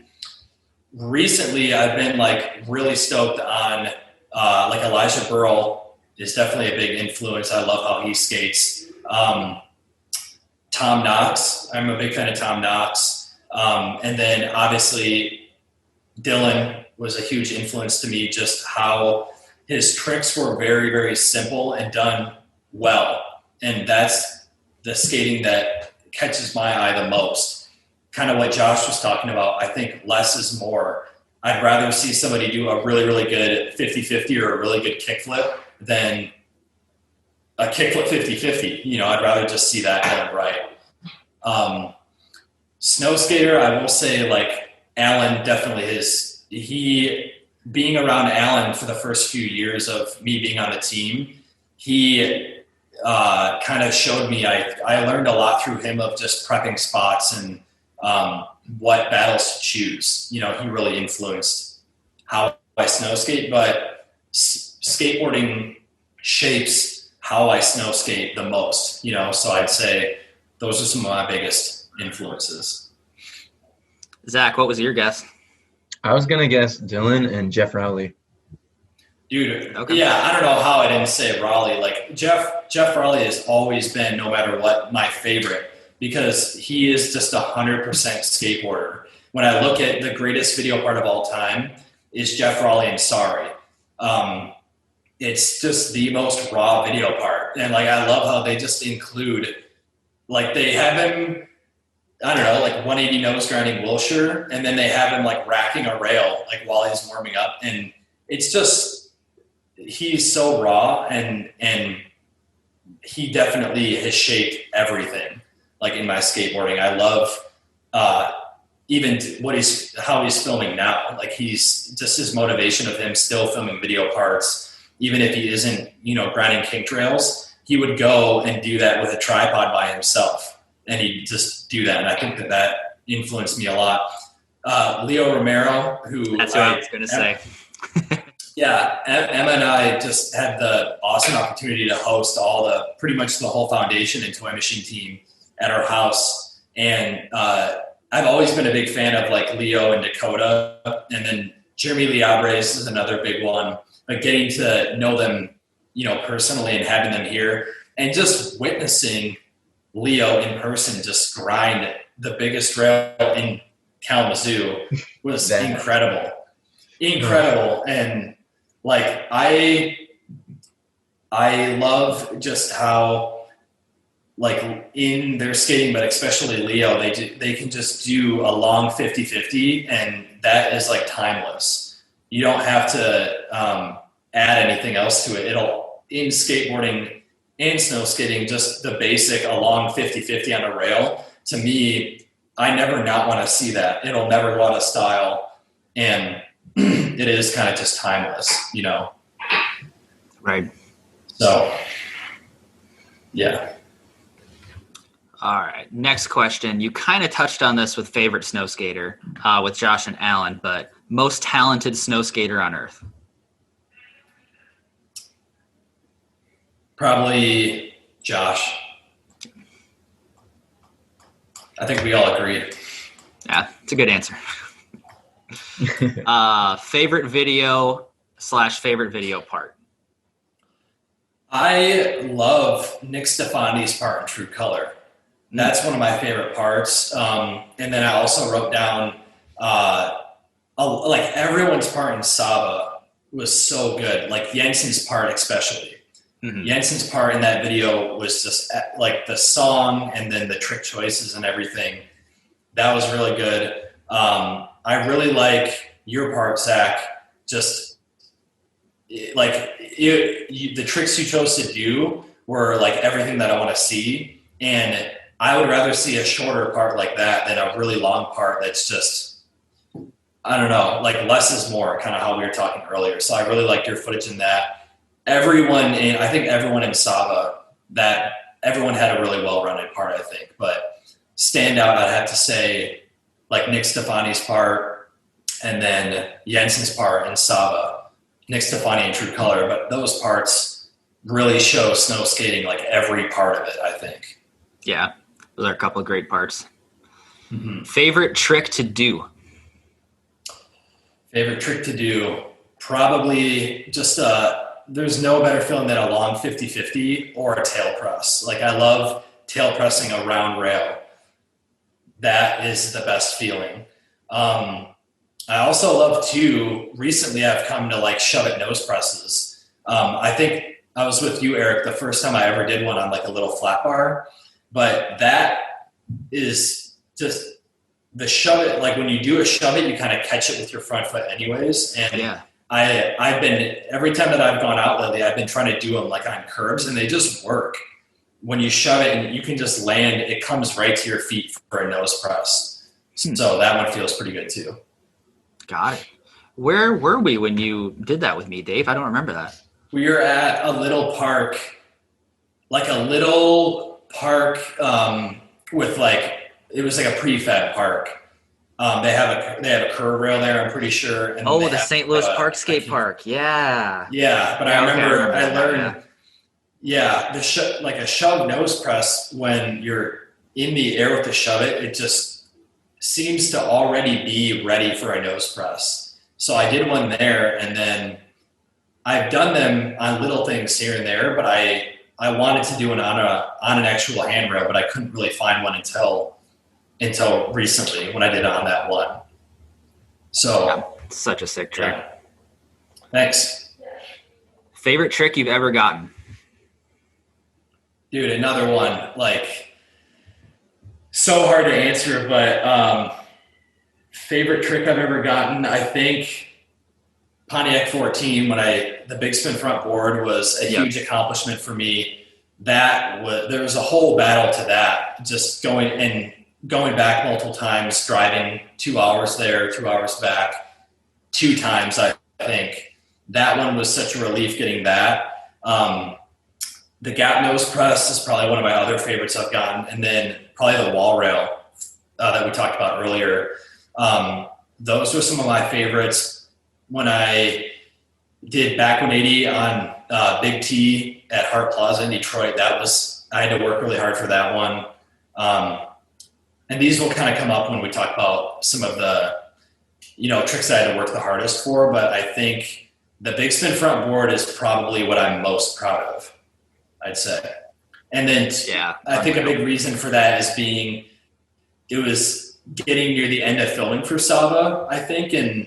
And once I got that, it was such a wave of relief, because that was always a dream of mine to do that. And the funny thing is, at that school, that was my last trick for the Saba video. But then I had front crooked the mellower long 5 rail there in the summer of that year, or it was like the fall, I think. And then a year later, both of them got torn out. So it kind of is cool that I was able to like get those before those spots got, definitely destroyed. So, and that front crook was Engerer, right? Mm-hmm. Yep. Zach filmed that. Sick. Yeah. Last trick you learned? I think the Nollie 50-50 would have been that, because I was in a sense kind of learning it as I did it, Yeah, for sure. So Nollie 50, I I have done it, but I do want to this season maybe switch lip a rail because I've switched lip slid a flat bar, and that's kind of another thing. Like lip slides are a little bit weird where you got to ollie and then turn a little bit late, or else you'll kind of clip on the way up. So that is not the last trick I learned, but in the recent years I've done a few of those, and I do want to do that on something too. That'd be unreal. It'd be so cool. Most illegal trick. This one's going to be similar to, I think, Josh's. I'm not a fan at all of like the bigger spins or bigger flips. I don't know. I think kind of what Josh said. I know I keep going back to that, but I'd rather see a good big flip than a bigger flip. And it's kind of like I do enjoy seeing like a double flip too, but in terms of like double tray flip or anything like that, I have to say there's a lot of it in snow skating, I think. I do enjoy seeing like maybe a few like late flips. Like I love like, I don't know, like Taras did a ton of these tricks. He made it look really cool, but not a lot of people can make it look how he did, dude. He did like, I think he did late, or did he do late big flip? Or he did like late big flip, but like with the opposite foot or something, like down like an ace there in Saba. I'm pretty sure he did it in that. But yeah, I think tricks like that are kind of my most. Yeah, less is more. The older I get, less is more. Mm-hmm. Also, too, I think any like board slide or just like when people do kind of like ride on stuff or like 50-50 3 shove 50 or like stuff like that, I'd rather just see a 50-50 shove or like a tail press shove or something. You don't really need to just add a bunch of stuff to make the trick better. Man, I hope I'm not talking down to anyone or anything, but I enjoy seeing simpler tricks. I think I don't need to see a 540 shove it down something. You know, no, sounds really mean. I'm gonna 720 shove this year just to spite you, Dave.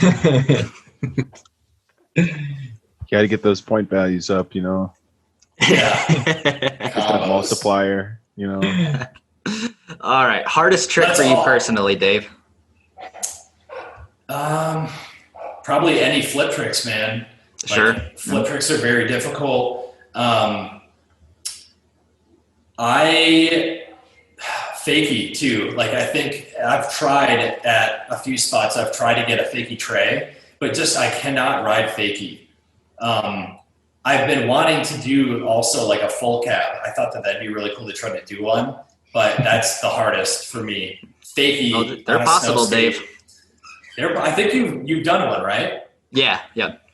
Okay, yeah. So I need it when I'm rolling fakie on a skateboard. I always like wind up into it and I curve, and without that, I can't do them.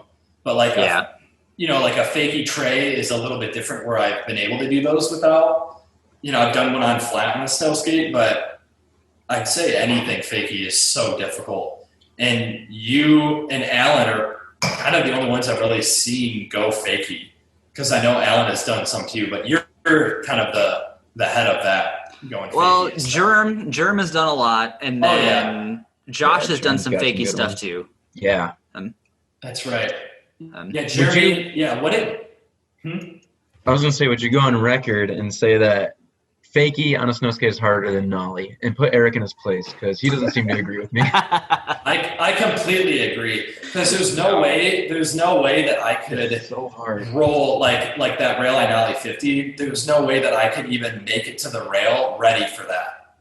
Yeah. Because if I could, I would do it, because I love fakie on like skateboarding. I skate fakie quite a bit actually. Oh yeah. But I don't know what you're thinking, man. I don't understand. It's so much easier. I totally agree with Zach. What do you think, Andrew? I think I'm gonna go on team fakie, just because my nollie is my less dominant foot, so I have a probably easier time going fakie into something. I was just trying it today. Really? Yeah, and I was kind of messing with it, and yeah, I think I might maybe it's a Minnesota thing. I don't know. Dude, I would one thing I don't mean to go too far off, but one thing that I really wanted to do, and I still do, would be like a half cab board 270 on something. I feel like it's like That'd a snowboard trick too, and I love doing that on a skateboard. But when I go fakie, I need to be open. And the moment that I start to do that, I just lose traction, you know? So it's kind of almost the thing where you got to trick yourself and like be really, really straight. So I think I just got to watch your footage, and I'm looking forward to a full cab if you just got one recently. But I think I've seen one before that you've done, right? Yeah, I just did that like little one off that kicker like last week or whatever. I definitely want to take it to a real street spot. But yeah, it's just figuring out where your weight is, because obviously you can't wind up and get that torque like you can on a skateboard. Yeah, you kind of got to balance on not on your tail foot, but on your lead foot, and just try to like wind and get as open as you can, and then just kind of fling it. But I don't know, it's hard to describe. But once you figure out the weight, it's possible. You can do it. It's like relearning a trick, because it is completely different than a skateboard. So different. Totally. Yeah. So different. Yeah. Fakie, man. That's it. It's fun, man. You could do it, Dave. You could do it. Full cab is Dave's trick. I mean, he is amazing. I cannot I tried on the arena in Sherbrooke. I tried full cabbing off that, and also fakie tray, but I couldn't make it to it. That's the hardest part, getting there. Where you're digging in like on your heel, or you're digging in on your nose, and then struggle. That's where the weight comes in, though, because when I'm riding in fakie, I'm trying to keep as much weight as I can here, and then I'll only put weight on the tail right before. But I'm basically balancing as much as I can on that front foot, riding up into it, just so I can make it there. So I'm glad you guys talked about jumping into the position, because now I'm like eager to go out and try riding fakie with my weight where it needs to be, or nollie and jumping into it, because I can't get to the obstacle. That's the hardest part, is riding. Yeah. Mm-hmm. And I kind of cheat when I do it too. When I ride fakie, I don't throw down like I do when I'm regular. I do the old school OG, set the board in place and then run and jump onto it. You kind of have to with fakie, or else you bog too much. Like, it's kind of weak, but it's kind of the only way to do it at the same time. Yeah, as long as you cut that out of the clip, we won't know. Oh, yeah. No, I wouldn't show that to anybody. Nobody listens to this podcast, so nobody's going to know either, so it's fine. We should have everybody that's listening should post their best fakie clip, because that's something that's very, very – fakie is so underestimated, and I feel like people who watch snow skating are never going to fully get, like, the struggle of fakie. Oh, yeah. So – unless you skate, you don't know. Off, for sure. Jeremy and Josh have done the best fakie. Jeremy, yeah, you're right. Jeremy has done, like, he's done some really good fakie flips. And, like, off a kicker one time, I think he did, like, fakie heel. And, like, that's insane, dude. Fakie heel flip off something. And he did fakie laser last year off that arena spot you're talking about, too. And that one does have a little hill into it. I mean, still insane. But Josh also, when he did fakie flip down the 3-block in Sherbrooke, he ran and threw down for it. Oh, he did do that. That's crazy. That's nuts. It's really hard. My whole argument for fakie being easier, there is a bit of an asterisk. Like, you kind of need the natural speed for it to be easier. Like, running and getting speed from flat fakie does make it a lot tougher. And it's a little bit closer to riding nollie in that. But as long as you have natural speed, fakie's way easier. Yeah, I've seen Josh, I think, one time do on a flat bar, like fakie ollie, like fakie switch front board, and like fakie 50 and stuff. That's nuts. That's insane.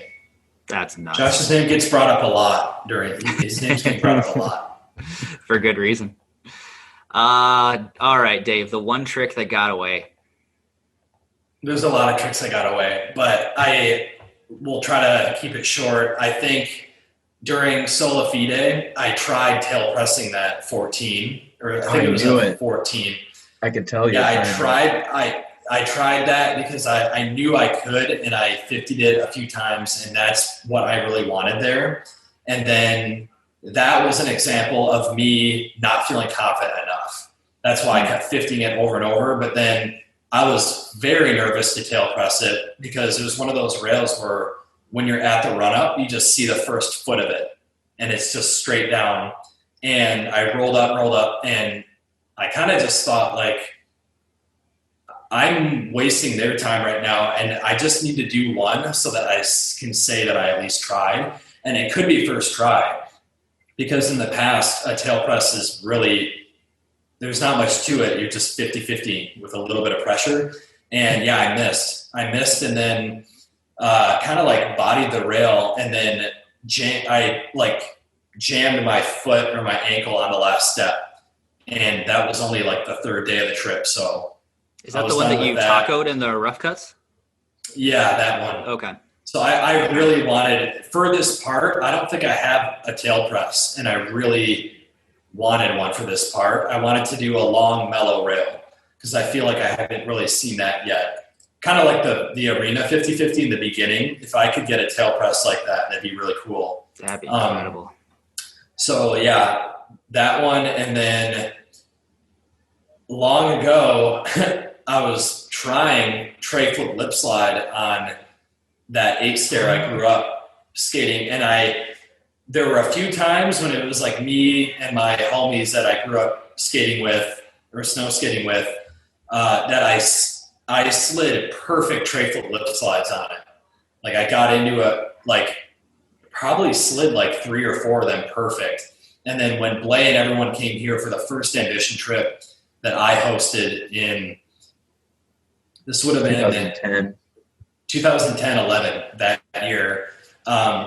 We went there. I was super sick, like no gloves on. Like, I was like just like yellow. Like, I was super sick, and I was trying it. And then I started getting into tray flip 50 more, and I stuck a few, I think 2 or 3, like pretty straight on tray flip 50s. And then I got really smoked doing that. I would like land on the rail with my feet and then just get thrown. So that one I never got. And I've been wanting to do something, like I've been wanting to do tray flip 50-50 or like big flip front board on something, but I don't know if that's really going to happen anymore, depending on kind of just with my ankle and everything.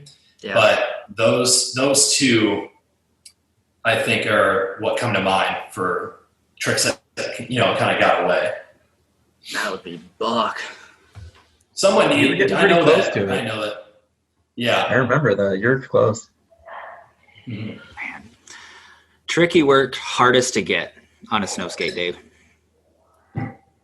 This one I have 6 written down, but the creeper rail that we talked about, Pontiac 14, the switch front board on that rail in Saba in Minneapolis. Very underrated clip, and that was gnarly. Yeah, that one I had to work really hard for that, and I got kind of hurt doing that. I remember PD was filming that, and I don't know how the VX didn't totally glitch out and how we actually managed to keep that clip. But yeah, that probably took maybe like 2.5 hours to do that. And then the lip slide on that 22 in Kalamazoo, I had to work really hard for that one. And that was at like 8:30 in the morning. That was before it got warm. And I remember I had to go straight from there to class. And I showed up like drenched, but I had to work really hard for that one. And then back 180 on both the big gap at Hart Plaza, Big T, and then into Double Banks at Western. I had to work really hard for that back 180 too. Having been to that spot, even just in the summer, like I have no idea how you got speed for that. Like that is nuts. It's huge. Yeah, just running extremely fast and having to dodge ice and just waiting for good conditions, If you get lucky and have that really good snow, then you can get enough speed for it. But yeah, those come to mind as some of the ones that really took a lot. And then, the big spin front board too, that was going back for that. I rolled my ankle one of the times. And then actually at the same time I rolled my ankle and hit my ear on the end of the rail. So I like cut my ear and then rolled my ankle. And then I think you were there, Zach. You were filming from up top, right? Was that you filming? I feel like I was at the bottom of that one. Was Kyle Kearns with us? Kyle Kern, I think he was filming maybe from the top. Okay. But yeah, that one was that was during the day, and then had to go back a different time, and it still took a while to get the one that I really wanted. But we had the whole crew there. We had everyone, and everyone was stoked. But I had every time doing that was extremely scary because sometimes I would pop, and when you pop, sometimes your board kind of goes away from what you're trying to go to, and I would big spin and I would land in like front nose or like shove it barely turning and then like going down at like a front feel kind of. And that one I think is definitely one that I had to work really hard for to get that. Related to one of your earlier answers, Dave, I have to call this out. I think you're the best person in snow skating in running and keeping the speed that you have from running. Like the double set that you ollied in Saba on Western Campus, and then the back one. Like I try to go as fast as I can on a snow skate at all times. Like I will run as quick as I can and ollie as much as I can. And to see the stuff that you've gotten speed from just flat and still ollied and cleared, like I don't understand how you do it. Like I don't think anybody else can run and maintain the speed and go the distance with an ollie that you can, Dave. I don't think anybody else can do that in snow skating. I guess I've never really thought about that, but I think I noticed what really helps is long strides when you run. Because I notice on a snow skate when you're having to run and get your footing, we've all had it where we run and we're like we like can't get our footing right. When I take the longer strides, I tend to be able to like get like a lurch off of like my last one. And then also it's really nice when you have run up that's dry concrete, when you can run on really dry ground, then you're just going to get a perfect throwdown every time.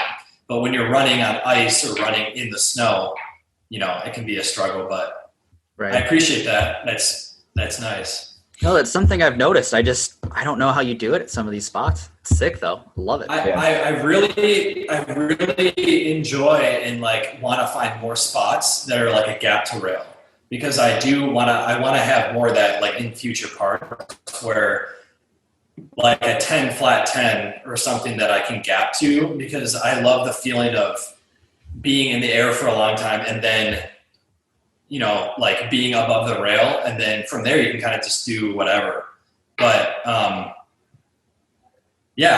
love going fast on like I think I definitely enjoy more a gap to stuff on like a snow skate than like in skateboarding, I think. Yeah, for sure. Not like Milton Martinez though. When I think of like a gap to rail, I think of that. I was gonna say I think it's your high crop pants. I think that's how you get all your speed. Maybe lop an inch off the end and keep your ankles free. Yeah. Keep them dry. Yeah, exactly. Mobility. Mm-hmm. Yeah. Let them get nice and cold and wet in exchange for a little additional speed. I would make that trade-off, honestly. Same. Also, too, I do like I scrape my board pretty much every time I go out. Do you? Yeah, I do, and I've tried like snowboard wax and stuff like that, but I don't think that really makes a noticeable difference. But I'm very picky about like having a slow board, and fortunate enough where I can, if I am going to be trying something that I know I got to go really fast for, trying to just set up a new board at that point, Yeah. So Eric and Andrew, do you guys not scrape your boards pretty much every session? I think I do almost every time before. Maybe like every other, I think. Every other. Or if like today, like we were just in the park and it's like, it's not super crazy, then I didn't do it today, but like. Sure. I deliberately wait as long as I can to start scraping boards. And as soon as I've scraped it, then I'll scrape it more frequently. But like the Jensen board that I got last year, like end of January, beginning of February, I still haven't scraped that one. And that's on purpose. Like it's not that beat up to where I really need to. Like the tail zones like aren't that good, but I find I don't know, it's a little quicker before you scrape it. Obviously, it gets to a point where it's going to help when you scrape it, but I try to hold off for as long as I can. Oh, interesting. I feel like I just scrape them when it needs it, and that's almost every session for me. I think I'm doing it every time I go out. Same. Before I start, I just scrape so I can not have to stop in the middle, Yeah. Even when I am scraping, I still do it every couple sessions. I'm not that on it. Yeah. I always bring a blade to Midwest Open and like have it on me, and it's like my thing now because I had it out one year and then everyone was like, then all of a sudden everyone started scraping their board. And then last year, like people look for me, like, where's my razor blade? Oh yeah, dude. I'm pretty sure Charlo like has those scissors, and like I remember seeing him do that, and then Blais literally a pair of scissors, and it takes off the perfect amount, and it just I don't know. It's because some like Zach, you probably remember I had a pack of razor blades at one point that did the best job. They just worked so good. It would take off like the perfect amount. You wouldn't have to spend a lot of time. But then sometimes you can have like a thinner blade that won't take off a lot. But man, it does suck though when you have a brand new board and you like hit a curb or something, and then you do notice a significant difference trying to ride a board with like a huge gouge taken out of it. Yeah. Oh yeah. For the record, I feel like just for anyone listening, because I always point this out to people, when we talk about scraping a board, it makes a significant difference if you use a thicker, heavy-duty razor blade and not like a box cutter. Like, it makes a world of difference. Yeah, definitely. Throwing that recommendation out there. Yeah, even like a chisel, like on some deeper stuff, like I've definitely gone into that, or like a small gouge, just to kind of, because you're better away if it's really bad, just to taking away more plastic and smoothing it out than trying to go over it. Yeah, I don't know. I think that's one of the biggest, Oh, I was going to say, for anyone listening who hasn't scraped a board, just make sure you're doing it nose to tail. Do not do it both directions. That's crucial. Watch the video. I think Blais has a video out on his and the Ambition YouTube, I think, or something. Yeah, Matias with the best line at the end is, "Don't box, scrape it." Yeah. It's such a good video. That was like Russian. Yeah, I think that's one of the biggest things that is unknown about snow skating is that you can extend its life by doing that.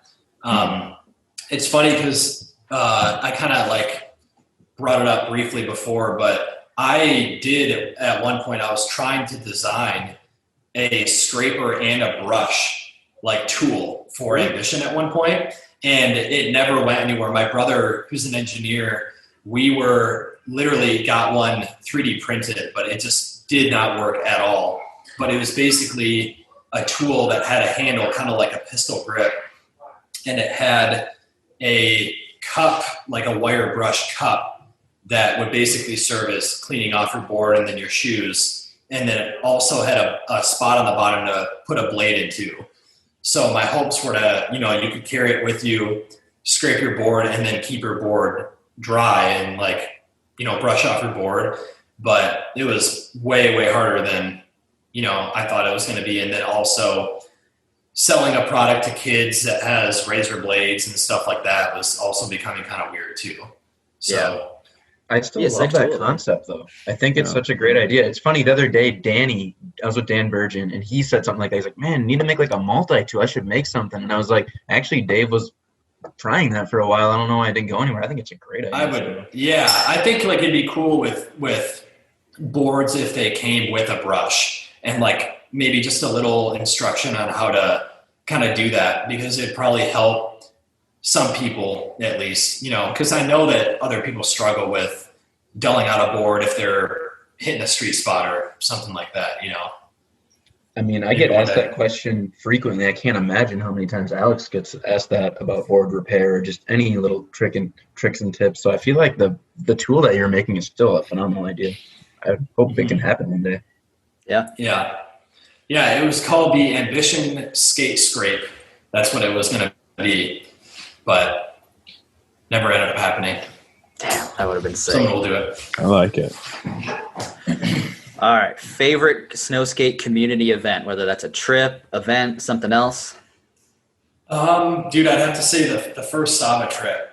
that was just, I still have on one of the hard drives, just all the raw footage of that, all of us hanging out. That to me is like the Ambition family, like what we're all about. Like that trip was so great. So many memories, and having like Robbie go be there, like just a legend. I can't believe I didn't mention him for like one of my favorites. Like he is obviously a legend. Man, there are just so many. Like forgive me for all the people I didn't mention, because I could talk for 5 hours about like all the amazing people in snow skating. But like having him there, and then didn't Phil joined for a little bit too. Yep. Yeah, he was there a couple of days. And he's like, he goes, that's just another person that goes without saying, like such a legend, and having him there. And then, like that trip was just amazing. I'll never forget that trip. And then, going out to Minneapolis, during the first trip with you guys, like that was really fun, flying in and then staying at Alan's house and just seeing all the spots that I used to watch him skate, like just being there in person. I think like Powderhorn, like going there. Mm-hmm. And then, and then too, like even some of the trips that just things went awful, like driving all the way to the border and then getting denied, like that stuff, even though it was unfortunate, it's still like a good memory because we made the best of it. And, for sure. I think all the times going out for Sola Fide, like that was such it was such a good memory. And I want everything to just stay the same with that. Like I never would want something different about all the times that we went out to do that. So those stand out to me the most. You should make like a rough cut of all that raw Saba footage of like that whole trip. I should. That would be really cool. I think people would really enjoy that. I remember there was a lot of like footage of just people like cooking and hanging out, and man, I totally forgot that your car like got towed.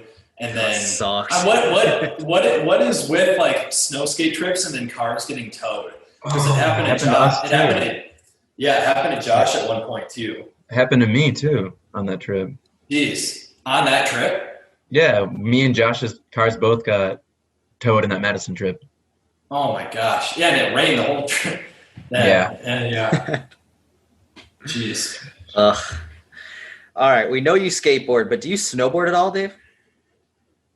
I have one time on a hill, like in my neighborhood when I was younger. I remember like strapping in and went down at one time, and that's it. That's the only time you ever snowboarded.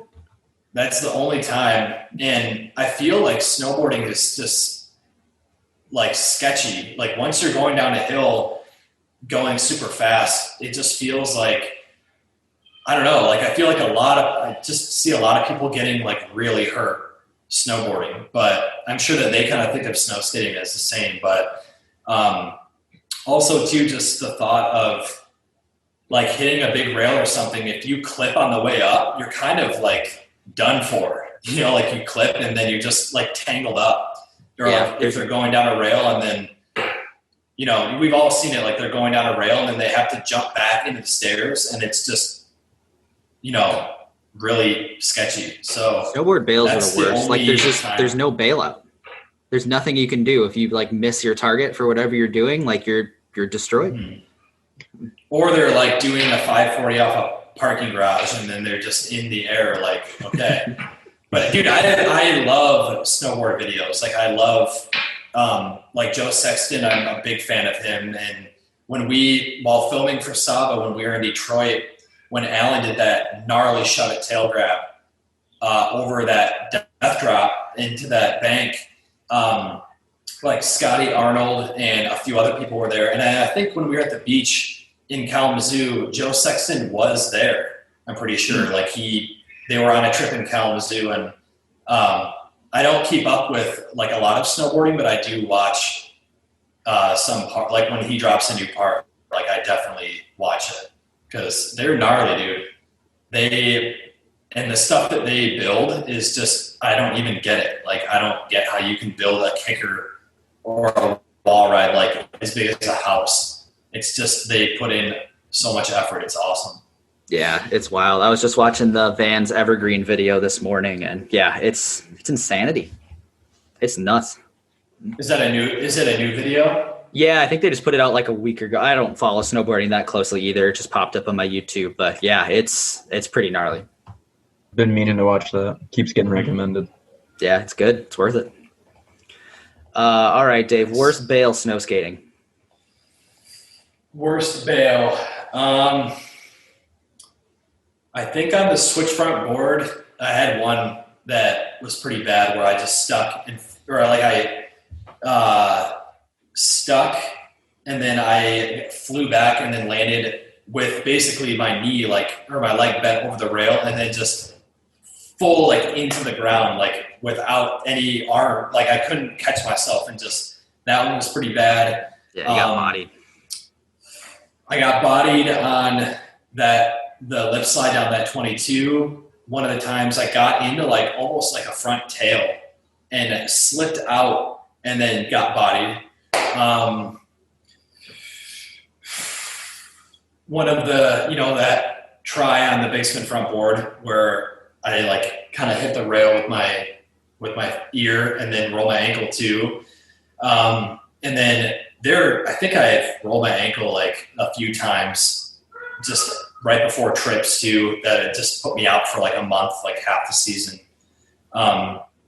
But yeah, I'd say that I've really been lucky to escape some really bad ones, or just something that could have gone really bad. I think for that creeper 50-50, that one could have been a lot worse if I would have come up short and then landed back on the stair or something like that, or had my board go in, Can you remember any, Zach? I feel like while we lived together, there was a lot of me being hurt, both of us really, but yeah. I mean, the ones you named, for sure, I feel like you're good at bailing, so you get away. I feel like whenever I get hurt, at least personally, it's always on some dumb thing, and I feel like when it comes to the bigger things, you usually prevail most of the time, so I feel like you usually get away with the bigger ones. Mm-hmm.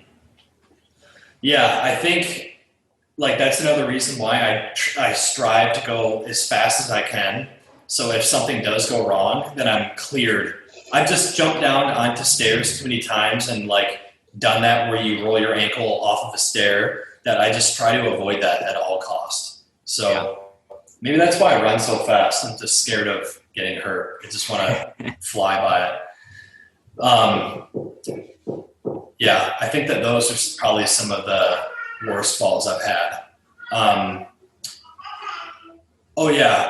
to when I was trying that tray flip 50 on that rail in Northville, when I slipped out on one, I basically never took the time to put more snow on the ground or fix the run up. I never wore gloves and was kind of new to everything. And I remember on one of those, I tray flipped into it, and when I got in, I just had no balance and slipped off the rail and landed right on my hip and right on the grass. That was right on the frozen ground. I didn't have any padding or anything, no snow. So that one really hurt too. But yeah, I tell Emma every day, I'm starting to feel more every day the 20 years of skating. And I never really had that up until the past couple of years, but I do feel regularly, my body does hurt regularly. I wouldn't change anything, but it's just the reality. I have quite a few issues from all the years of doing it. Yeah, for sure. We all do, but yeah, I'm feeling it now for sure. All right, a new question, biggest bunt, which we are jacking from the Bunt podcast. Zach, do you want to explain this one? Yeah, so again, I'm a huge fan of the bunt, so we just straight up took this from it. But it also always yields such a great answer. It's one of my favorite sections of the whole podcast. And essentially what a bunt is if someone is claiming a trick or boasting maybe about a trick or that's probably the wrong wording. Just pretty much making a claim that you didn't follow through on, you didn't come through on. Maybe you went there and tried it and just got smoked. And this could be either you personally or one you've witnessed. So I guess the question remains as biggest bunt you've ever witnessed. Does that? So kind of like the concept of like Scheckler and El Toro. Like exactly. That's the biggest bunt in history, probably. Exactly. So yes. Man, this is going to be really hard. I think I could call myself out on like, I always wanted to tail press Pontiac 14. And I think I told you like that I really wanted to do it. And then just anytime we were there, I would just kind of make an excuse and not do it. I'd like to think that most of the time that I claim of wanting to do something, I at least try. But man, I don't know if I can remember like all of the things that I claimed.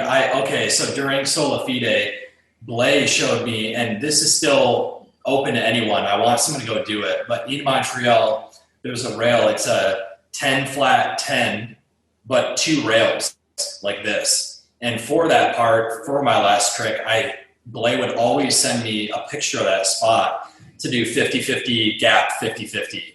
And I'd say this would have to be the biggest bunt. Like I told him like, dude, I'm doing it.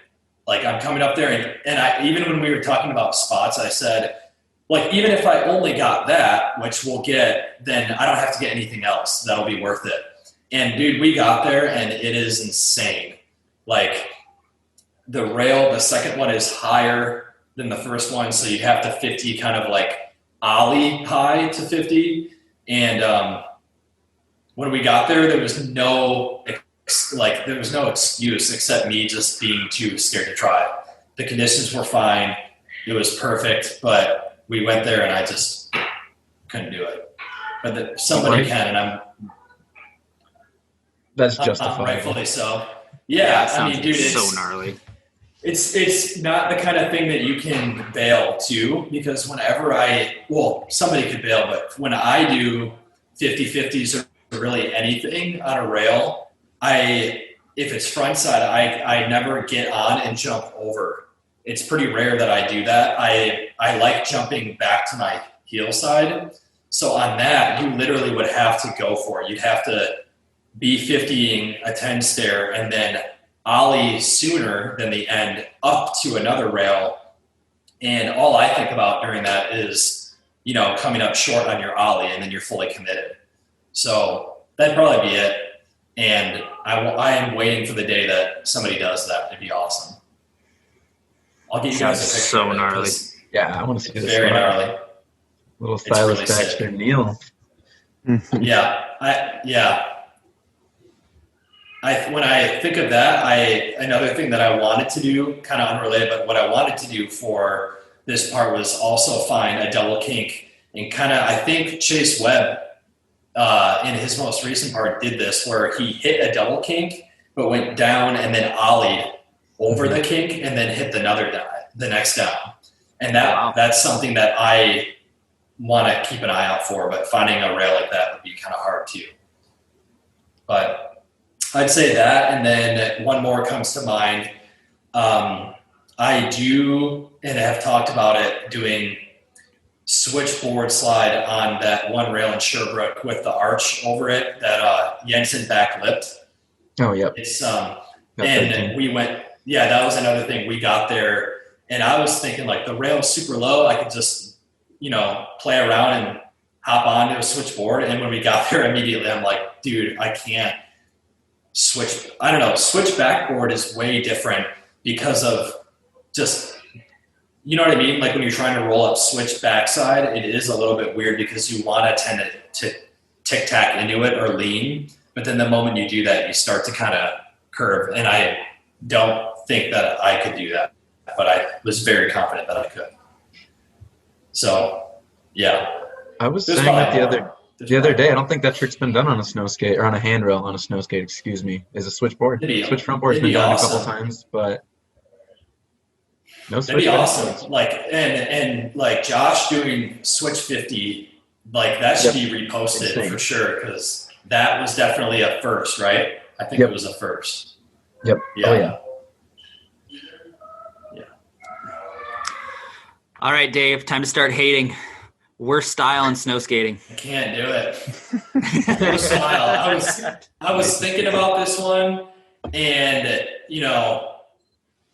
honestly, like no one comes to mind as like the worst style, but I will say like a specific time, Zach, you might remember our buddy Brandon, who has the best style of skateboarding, tried snow skating, and I'd say like, and sorry, Brandon, if you're watching, but like watching him try to snow skate along with any other person that falls into this where it's their first time doing it and they literally cannot ride. And it boggles my mind of why he couldn't. But on a skateboard, he's so like, just his style is so flowy and just like it's amazing. But then on a snow skate, he literally would run, throw down, and immediately the board just like they cannot have a sense of tracking and like going straight. And I think that's like anyone who can't ride a snow skate straight, it just looks terrible. Or like if they're struggling and like can't get to something, that's the worst style. But an individual, I don't like a person who does it a lot. I couldn't think of one of somebody who has like a bad style. But I think anyone who can't ride up to something and look somewhat in control is kind of cringe. Like it just is like, I don't like that when people can't ride straight. Fair enough. Am I taking the easy way out for these ones? No, that's a tough question. That's a fair answer, Dave. I'll give you that. And has Josh been the only one that has been asked these? Right? Yeah. This is only the second one we've done with these questions. So, well, I'm excited to see how, like, man, snow skating already, like, it's hard to like put people like, put them on blast like that. But I'll do my best to tell the truth for these ones. But yeah, do your best to hate, Dave. Come on, we all want to see it. It comes from a place of love. I mean, I'm like where like. It's not really anyone specifically, but yeah, calling out something like that, I think is good. Just to and another thing too, like when people are just another thing, like riding up to stuff, I don't like when their arms are all over the place. I know that I do that a lot. I do it. I do a weird thing, like, and you can see it in the part where I'll have one arm kind of like up while I'm approaching, and it almost helps with me not losing my traction, and then too, when people are like on a rail or something and they're literally all over the place while they're on it just to stay on is also kind of like, I don't like when that happens either. So. Say hi. You say hi. She says hi. Dinner's ready.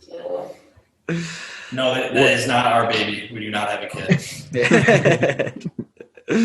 All right, worst trend in snow skating. Worst trend would be only park footage. Kind of gets a little bit annoying, and then not clearing off the spot. I don't like seeing footage where the stairs are just covered, or when the rail is like buried, I've definitely been guilty of that, like trying, like the first few tries, like let's maybe keep a little bit more on. But that, and then I get really annoyed. Like this goes for skateboarding too, but I get really annoyed with like the quick park edits with like zooming in real quick and like showing, I don't know, just everything but like good skating. Like just, I want to see like just good skating. And I think, when people are only, it kind of bothers me when like people only film on like a backyard setup or like only in a park, but that their potential is higher and they can do that and they can step it up. That kind of just gets annoying. But I do respect people. If you only want to do that, then like whatever makes you happy, do it. But I don't like seeing street footage of people trying to, let's say like get sponsored or something, and then they're not taking the time to shovel off something to make it look good, or they're like doing a rail that's like poking out of the snow like that high, It makes snow skating way more legit, I think, and look a lot better and more like skateboarding if you clear everything off and kind of make it look as clean as possible, you know? Yeah. I mean, that's fair. You got Dave out here trying to make snow skating look as best they can, and other people are messing it up, and they're hauling onto rails that are 2 inches out of the snow. And it's delegitimate, whatever the word is, making it not as legit. Yeah. It's everything you're pushing for. And then maybe so it sucks. Maybe like kickers too, like up to something like that can be a little bit, I don't know, you know, like Alan, but like Alan has hit stuff, but like for that you need that. Like he's hitting stuff that literally you need to do that because he's, you know, board sliding that red hubba in Quebec or something like that. But yeah, a kicker up to a rail, I think that a big thing in snow skating that makes it stand out is you're not doing that. You know, like it's different than snowboarding because you can show that you're ollie, not like taking the easy way out, if that makes sense. Yeah. What about yours, Eric and Andrew? Oh, we'll have our own overlords without a guest soon. We'll go into all these questions on our own. So we'll I'm save excited it to hear because I'm trying to think of what like a trend that's kind of like a worse trend in snow skating. We'll see. I'm looking. You covered some good ones, in my opinion. Yeah, for sure. Also, the part one more about snow thing. skating, Dave. Oh, go for it. Oh, just super like when you're wearing like so much snow gear that like you can't even see like your shoes too. Kind of also bothers me. Yeah. But worst part about snow skating, temperature is number one. Bad temperature and then salt. You know, I think everyone listening to this probably knows that like when you get to a spot and there's salt, I just can't do it. Like I take a lot of steps to prevent that. And like I've been to spots and if there's salt and I'm that desperate, I like shovel snow onto it, let it kind of absorb into the snow, and then I take it off and I keep doing that just to get rid of salt. Because some people, I think, and I remember too when I didn't even think about it, but maybe the moment that I've like started thinking about it, I've been noticing how much it really does affect you. It just takes away all your grip, your shoes get full of it, and then you're basically just ollieing and your board isn't even following you, you know, which is why I like the Tundra grip a lot because of that. It does really help especially in those conditions, like warm conditions or salty too.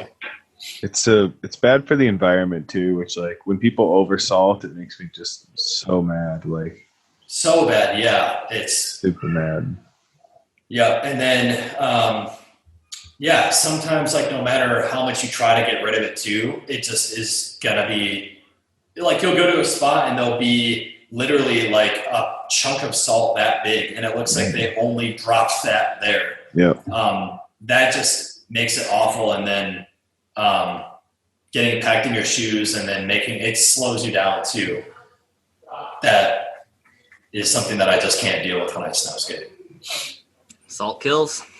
Mm-hmm. Salt kills, as a wise man once said.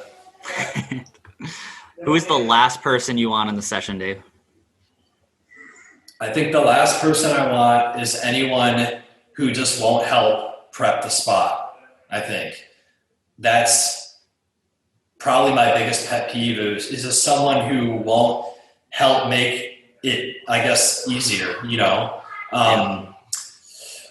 Already, like, there are so many things that go into filming and, like, going out and making it happen in prep, and, like, going out earlier and prepping a spot and making those efforts is really, really helpful, and it kind of sucks when people don't help with that. But to call out names, I have to say, Josh said me, and I have to say with him, when I'm snow skating with him, like, I love it, and I love how we can kind of feed off of each other. But like, I just see, and I think with anyone that watches Josh, just see, like, how much more control he has than anyone. And then when I'm seeing him like consistently either stick or land the trick that he's trying in his control, like it's sometimes can be like, dude, like I want to be like that, but I just can't be like that. Like he is so, all of his throwdowns are like perfect, and it's rare that you see like what he wants to go film, you know. But dude, I love like everyone that comes out and snow skates. It's, you know, I love enjoying sessions with people, and I don't think there's any, like, anytime that I'm snow skating is a good time, you know. So I don't know if I can call out any more than that, but yeah. That's fair. That's a good enough answer, Dave. Okay. Well, cool. We should wrap this up, Dave. I very much appreciate you jumping on this podcast. Thank you very much for all the snow skating insight and knowledge you're sharing with us. Any last minute call outs or thank yous you wanna, or shout outs or anything? Dude, I think just thank you to you guys, and I truly appreciate what you guys are doing. I think that we need this, like we really need it in snow skating, because it does educate people on things that a lot of people just have no idea about. And it's really cool that we're kind of at a point where we can look back on videos. And I was talking to Blais the other day. Sometimes I look back and I forget like how many videos there even has been. And having opportunities like this to kind of talk a little bit behind the scenes, there's nothing else in snow skating where you can do that.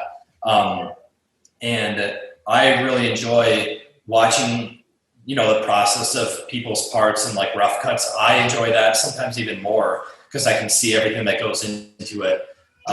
So I'm really thankful for you guys and what you guys do. And I also just really appreciate all the just positive feedback that people have given me for the part, because I don't know, like I put in that effort, and when you get complimented on that and people recognize that you try for it, it feels good, you know. So I'm looking forward to what snow skating is going to bring, and I know that one day there is going to be like the next snow skater, and it's just a matter of time, dude. Like when you look at just how young kids are and what they're doing now, there's going to be a day where there's just the next like Alan that comes along, or like the next Josh.